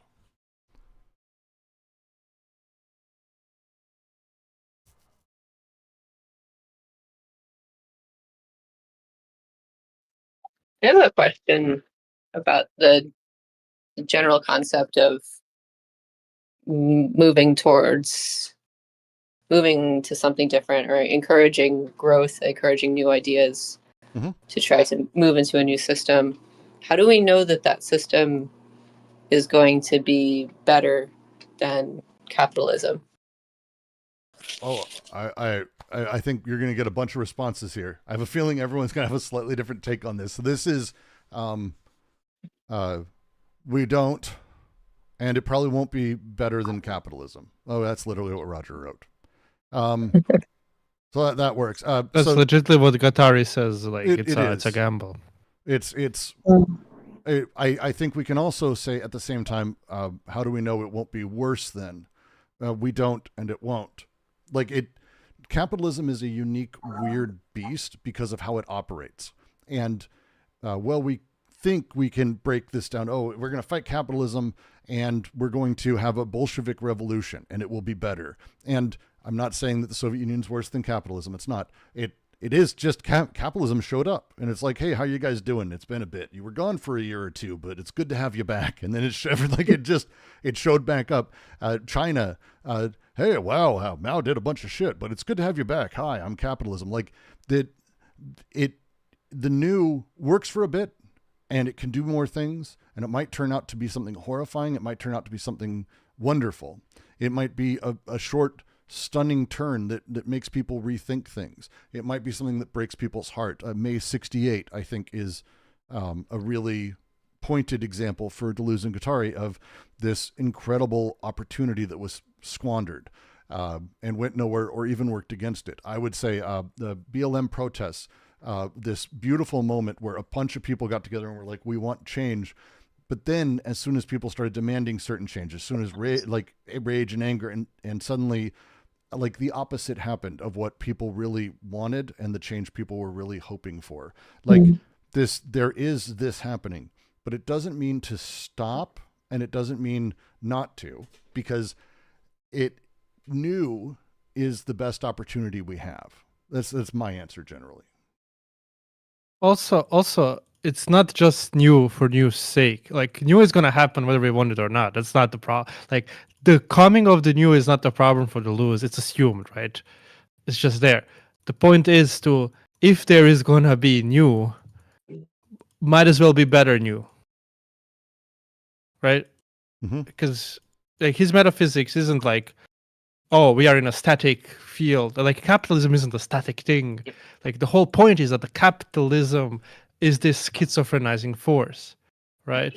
That also has a paranoid element, right? It always goes back to the old codes and repurposes them in order to keep the oppression going, right? That's this sort of pendulum that they designed, right, between the two. The schizophrenizing and the paranoiac investment. So now we are here, right? And we are stuck and it sucks, right? So with the later concept, that's going to be something like counter-actualization, right? In body philosophy. And here as thinking about how to have both revolutionary investment in the unconscious and the conscious level, right? And sort of harmonizing of the two. The point is to create something better for us. For humans, right? It's, it's work. It's actually analysis that might lead us to a better world, what we want. And doesn't that have to start with seeing something as intolerable, that which had not been seen before in that light suddenly becomes seen as intolerable? Doesn't that have to be the motive or the impetus? Not that guarantees, right? I mean, you can begin with that, with a sense of horror or whatever, or injustice, and then have that lead to, slide into interest-based, activism, as opposed to. Well, it has to be on both sides, and that's I think, again, to get back to the point of this section and the point of all of what they're talking about here is the sheer emotional response people have. You might have revolutionary response. It's great. But if their interests are paranoiac or in the state or in this, that you won't see that. People won't say such a thing. Like, that's not how people talk, but it will bend towards that. And so when we talk about, again, they use a bunch of examples, but I go back January 6th, BLM protests, everything, really. Like, every time this fucking happens, where there's this huge groundswell and then it turns back towards even making the current system more difficult and reified, what we run into is this challenge where it's both. And how both function and how we get to the point is ultimately why they're saying the challenge of like a revolution that would take things over. It's like, great, you can have a revolution. Everything can change. Sure. But then what is tomorrow? It's the Zizek line. And it's what happens tomorrow is the fervor doesn't matter anymore. Now it's what are my interests? Where do I see myself in society? Where does everyone else see themselves? And what's the society we're going to make? And until we can adjust that or play with that or adjust how those things function or how they work, we're going to be running into the same shit over and over and over and over. And a lot of suffering will happen along the way. So if you want like a really simple example of this, we had mass media before, corporate owned, we had state owned media, those big blocks, big investments, a lot of money, a lot of concentrated power. Sure. And then there's been breakdowns, Protest. people all over the Mhm. internet making their own communication, making their own information sources and stuff. And then we were like, oh yeah, it's democratizing information, communication, and everybody's doing media and new social media. It's going great. But now we're stuck even deeper than where we were, and it's becomes a problem. But this kind of hope that we add into the new turned out to be the new normal, and the new normal is more incisive. I don't know if incisive is the correct word in English, but it's invasive in more ways. It's more complicated. It's more, we don't like this word here, but it's more ideological. But it's multi-centered. It's multi-headed now, and it's insidious. Insidious. That's what I wanted to say. But so if you think about it this way, the transformation of a centralized system to something that is more open and democratized, everybody's monetizing it now. So where did we end up? I think it's really telling in the way that this whole industry has been transformed. And that's the thing, right? Like, because ultimately the new came, right? It's like it came as a result of capitalism, this mass media thing. Like Zuckerberg wasn't a revolutionary, right? By no means, right? But the thing is, this new, the way in which it like invests is that it basically like feeds paranoia, egoism, and this sort of narcissism that we have, right? And that's the social media. The way social media is organized is not in a way, it's not in any revolutionary way. It's extremely paranoid. It's extremely paranoiac, right?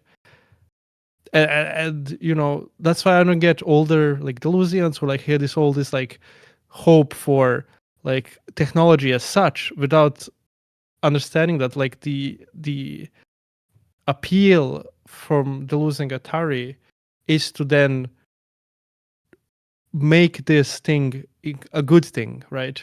And not just like let it sort of wreak havoc, which is what it did now. Mm-hmm. And what's special with media? I'm not gonna go like too far into it, but the alternatives were people doing like pirate radio stations, and college students were doing that as well. And then it started into alternative community and like punk rock and hardcore. We had the first social medias going on.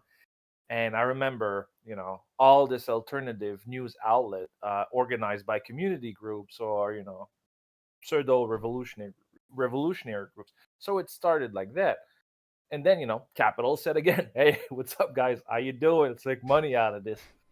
And then it turned back, it fed back into the whole logic of capitalism. So there's always this moment where, you know, for example, social movements become identity politics stuff, and then it feeds back into the system, and then, you know, money becomes involved, and then it becomes, you know, just another head of this kind of like monster. So it's it's something that you need to look at it in time, in duration, and how it happens. And sometimes, you know, our revolutionary hopes there will turn against us. And but it, like everybody said before, it's not a reason not to try. It's not a reason not to. But we need to be wise. We need to be wise while we try, and not to give in.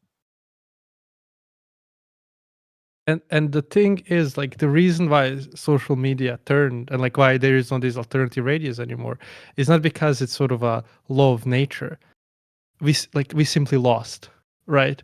Too much power was given to the social media. Like social media became part of the sort of the state apparatus as well, right? And it like Silicon Valley simply won. Like they, you know, they won, and we lost. And Well, now we have to deal with that. Yash Levine has a phenomenal book on this called Surveillance Valley. I highly recommend anyone read it. And it's about how the internet as we know it was actually built essentially by the Department of Defense in a way that we really haven't been told. And that it's not just, again, because capital is not just like businesses doing things. There's state power, leadership, and pressures in some intense ways, and the internet comes out of those as well. And to not understand those, I think, again, presumes that there's a lot of sort of freewheeling happening that simply isn't in the same way. Like the internet is a government project. Yeah, and one of the important things then is like, and this is one of the hot points of modern politics, is then to fight for this media space, right? Like, don't let it be lost to like people like Elon, right? But it's not an easy fight, right? No, it's and not. Because everyone simply thinks like you can play. It's very frustrating. Yeah, and simply going to Blue Sky and being like, oh, this is way better. Like you're like Blue Sky is just gonna end up like Twitter. It's gonna be the same thing, right? That's not how you fight it. It's going to be a lot.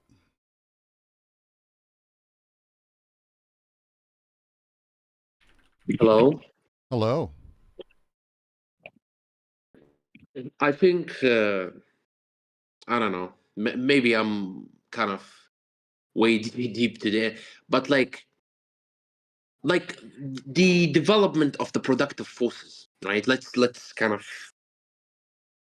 go back to Marxism, and especially in the German ideology, when he talked about the development of productive forces and the immaterial premise of communism, right? Which, you know, like, I don't know, like, but like he talked about, like, you know, and I want to kind of shorten I don't too strict, like, you know, because for the sake of all of you time. So he talked about the estrangement, right? To use this term, right? And this estrangement, which will be comprehensible to the philosophers, can, of course, only be abolished given two practical premises. What is these practical premises, Mr. Marx? In order to become an undurable power, i.e., a power against which man makes a revolution, it must necessarily have rendered the great mass of humanity a propertless, quote unquote, and moreover, in contradiction to the existent world of wealth and culture. Both of these premises presuppose a great increase in productive power, a high degree of its development, and on the other hand, this development of productive forces, which at the same time imply the actual empirical existence of man in their world historical instead of the local being, is an absolutely necessary practical premise, because without it, privatization want is merely made general, and with the want of struggle for necessity would begin again, and all the old filthy businesses would necessarily be restored. And furthermore, because only with the universal development of productive forces is a universal intercourse between man established, which on the one side produces in all nations simultaneously the phenomena of what? The phenomena of profitless masses, universal competition, making each nation dependent on the revolutions of the other, and finally puts the world historical and empirically universal individuals place of local ones. Without this, one, communism could only exist as a local phenomenon. Second, the forces of intercourse themselves could not have developed as universal, hence undurable powers. They would have remained homebred, quote unquote, conditions surrounded by superstition. The third, each extension of the intercourse would abolish local communism.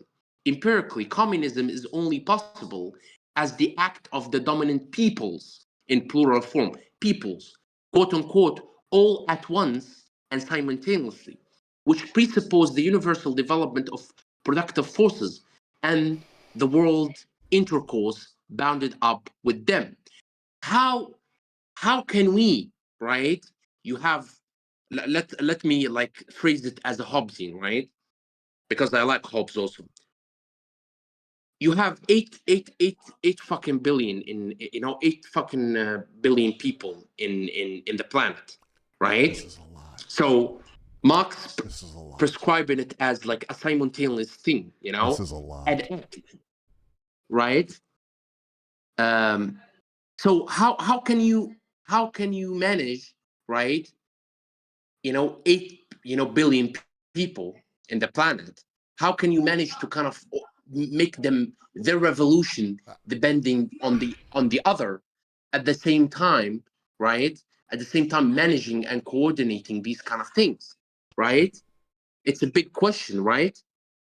The end is I'm not sure I'm not Yeah, sure. sorry, we can't follow. It's I'm too having long. A tough time. Having a tough time to follow on that one. It may be on my end, but having a tough time with that one. No, it's not just you. Like you've been reading and talking. Like just get to a point slowly. Because like I personally have been lost like 2 minutes ago. My point is that communism is only possible as an act of dominant peoples, of all at once and simultaneously, right? So you have an act of people, you know, and you have 8 billion people on the planet. So, you know, you see kind of like and Marx mentioning that like it's a revolution that depending like every revolution should extend, right, and should be dependent on the other revolutions, right? And what I'm mentioning is that how can you kind of, you know, manage this machine, this like, how can I say it, this kind of interlayer like complex things, right? How can, like, you know, we don't need local communism, we need universal communism. So how can we do that? Like, how can we do that? I think this is where, so the thing, if there is another thing that comes out of this is, and to just bring it back to the discussion we've been having, is when we talk about capitalism as a transition to communism, the challenge becomes multifold. First off, we don't know what communism is. Like, what does that even mean? In the same way, as I said earlier, that if we were to talk about how monarchies and the despotic were overtaken by capital, I don't think anyone would have been like, excellent, I will maintain an extra amount of surplus and utilize it by investing in various businesses, which will destroy the monarchies. Like, this is not what happened. There's a lot more complexity in terms of how these machines and how these systems work together. So when we talk about, well, what is communism? That is, like, we know some things we'd like, but do we know, do we know we'd like them? That's a real question. And also, what does it mean to be interested in them? generally speaking, as I understand it, like there's some top line stuff. We want people to be generally more free. We want to have, everyone have more voice, more votes. We want, workplace democracy, these other things, maybe, but we can have that discussion. We can have a debate about how these things work. But again, what is communism? So to even talk about how we destroy capitalism to make that is its own thing. And this is where I think for me, I have diverging opinions, but that's just my sort of immediate response. Sorry. Well, I guess. Go ahead. Oh, Mhm. Well, why don't you respond to Brooks? Oh. No. I want to add. I guess that we have to like labor with the negative. That's it. That's like I guess we have to read more, like read further more, like deleuze, to figure out like like because deleuze talked about like social production and desire production and it would be interesting. I don't want to miss the forest before the tree. Can I just ask, what do you mean labor with the negative? I mean labor with the negative, which means kind of like phenomenological speaking, following the what like deleuze phenomenologically discovered, and that's it. That's the basis of I guess that's the basis of deleuze. The Anti-Oedipus is a phenomenology about the desire. It's not a kind of like how can we destroy capitalism or how. It's a phenomenology about desire. I disagree intensely there, but I don't think there is no need to like have that debate. I think it'd be a long back and forth because I'm not sure I fully agree either. But I'm also the amount of time it would take to interrogate that I think is going to be a hell of a back and forth, to be frank. Yeah. I have a tendency when to slip into equating, say, when Deleuze and guattari talk about despotism or capitalism, to equate them with metaphysics, as to say philosophical perspectives. And because I do that, I have to ask myself a question.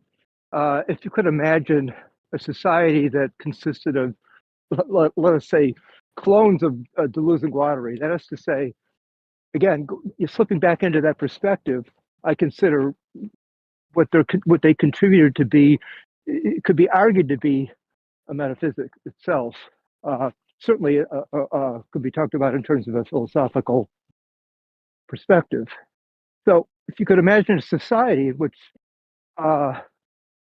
everyone in that society had grasped, and when I say had grasped the ideas in Anti-Oedipus and their other work, I mean such that it would be difficult to imagine confusing a true revolutionary move of deterritorialization with one that simply thinks that it is, and yet is caught up within the axiomatics of and it's simply a form of interest. How does one confuse them?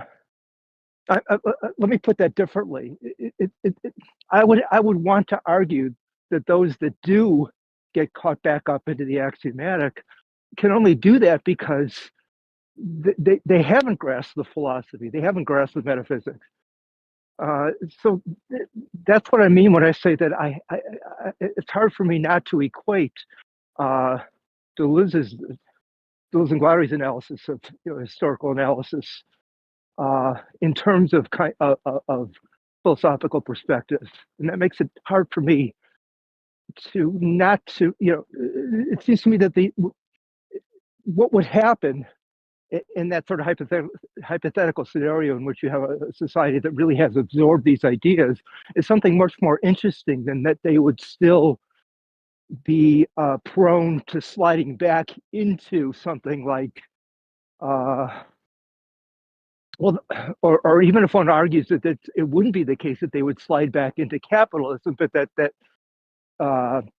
there would still be this, this back and forth between territory and the deterritorialization, but it certainly couldn't be on the terrain of, or in terms of this, the kinds of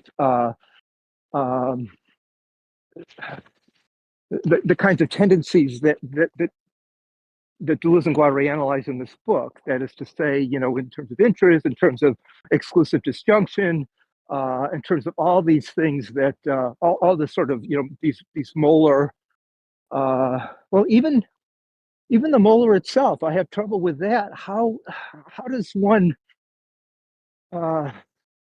what form does the molar take in a post-capitalist world? No, you're hitting on, like, if there is a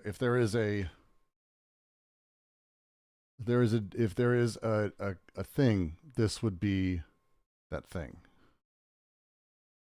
right? Like, this is what they're talking about. This is the challenge at large. Okay. This is very much the challenge, and this is why they're spending the time that they're doing with it. Okay. Also, I think to help you also a bit out with the framework, right? Because you mentioned metaphysics a lot, right? But what's happening here can only, like in this book, can only be called metaphysics in it's a very broad way, in which like every philosophy is metaphysics. So and Deleuze and Guattari are quite clear about the framework they're using, right? It's about it's about two economies. It's about the psychoanalysis, which is sort of like the libidinal economy, right? And it's about Marxism, the political economy, right? And they're trying to merge the two, like not have them separate, but like have them as like one sort of economy which they're analyzing, right? And so in this way, like what's happening in this book is basically what Marx does, right? It's sort of an analysis of the sort of the libidinal and political economy as one, right? As immanent to each other, right? I don't want to collapse them completely. So in every term they use, from machinic to all of it, right? Like every concept they develop is in lieu of this sort of libidinal / political economical analysis, right? So if you ask, like, well, what kind of, like, if you then try to apply it, like, and it's same with Marx, right? The abstract labor, the notion of of surplus value, all of those things, like all these concepts that he brings, borrows, makes them up, right? All of those are even something like we talked a little bit about the estrangement, the alienation, in other words, right? It's all about like all of those concepts are like particular to capitalism, and same way for Deleuze and Guattari. They're particular to the analysis they're making right now, right? So then when you like, and that's why like at the beginning of the third chapter they say like they're making a universal history, same as Marx, right? And same as Marx, it's only possible from the point of view of capitalism. So even things like despots, the body like of the earth, right? All of those things can only be really like those concepts can only be created from the current mode of production, from the analysis of the current mode of production that they are themselves are doing. So it's this sort of feedback loop, like, but it happens in Marxism too. So when you want to ask like, well, but what happens to these concepts after capitalism, right? Well, they have to change. Right, like Deleuze and Guattari are not going to say like this is an eternal analysis, sort of eternal metaphysics. Like even when Deleuze does metaphysics, it's this sort of situated metaphysics in a specific milieu that he's analyzing. Right, that's why it's always political, even in difference and repetition. And that's important to keep in mind, right? And that's like you have thinkers like like thinkers like before Berari, right, who correctly say that machinic unconscious is very specific notion that's applicable to the capitalism as it is, like as Deleuze and Guattari were analyzing it, and that's what Guattari says in the essay Machine and Structure, where the notion of machinic functions a bit different, but the starting point is the same. And for example, before Berardi will say, well, now we might require a new notion of the unconscious, right? That's what he proposes in his book, The Third Unconscious. I disagree, but Bifo is not someone. I really like the piece, though. I do. Yeah. He's not someone who's ignorant. Like he was a personal friend of Guattari, right? A student of Guattari. Like he's not ignorant. A lot of his other writing is fucking awesome. Yeah, like I recommend Heroes if you want to. Heroes is like so have an analysis. Good. Yeah, right. Or Breathing as well. It's phenomenal. Breathing is great. Heroes is like, if anyone wants it's a digestible, I think, thing that relates to a lot of reality for people. I really do like it. Yeah. So but he proposes that we need a new consciousness, sort of a more autistic unconscious, he calls it. I forgot what's the term he uses exactly. Right. And that's the point, right? Like this, the concepts are specific to the analysis they're using in a specific milieu that they're trying to analyze. They're not outdated yet, I think, but that's my opinion. No, but at this point, I'm going to pull back because that's 20 minutes over time. And we do about 2 hours every week. And I'm going to be relaxing a little bit. I've got a little bit of work to do on the stream and a couple other things because I am going to be streaming a lot more. And I've got a video I need to get done at some point. Dear Lord. A few years ago, I talked about how because I was having an argument with someone about how imperialism works. And they made a comment that it's always this overt action, and it's not the case. That instead, imperialism and co-opting things actually happens really stealthily, and overcoding is not simply a brutal obviousness, but instead something that sort of becomes part of culture. And I used the children's film Trolls World Tour as the example. So I'm finally actually putting that together. because why not? But we'll get through it. Bifo. Just search Heroes Bifo, Bifo.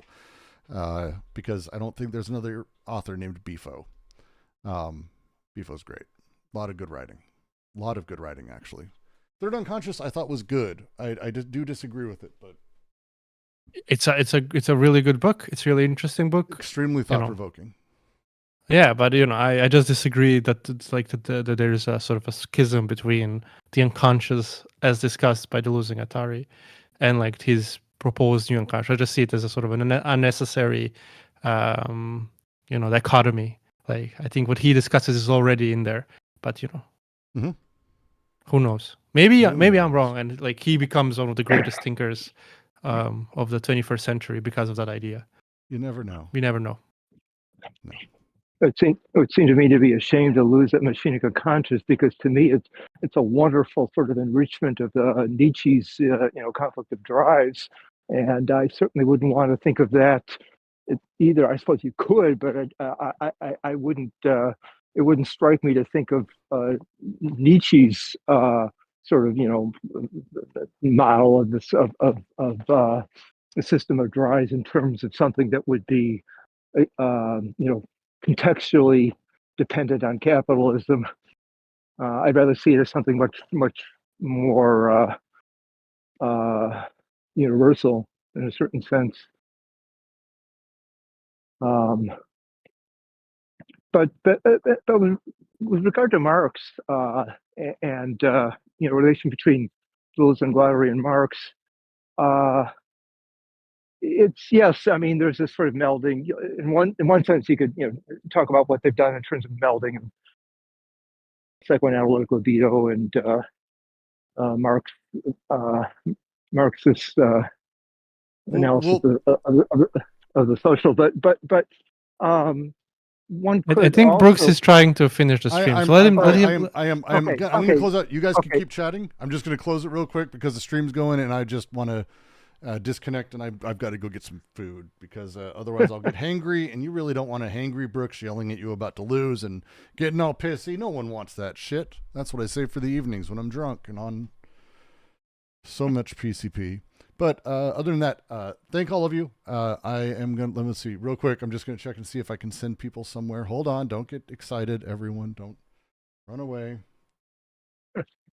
1 sec. I just want to see if I can do a quick, easy redirect. Send you somewhere who's not. I don't think there's anything happening. No one's live that I give a shit about. Holy shit, no one's live. Nothing's live. Well, then you guys get to just end your night. It's been fun. I'll see you all on YouTube another night. Bye-bye. Bye-bye.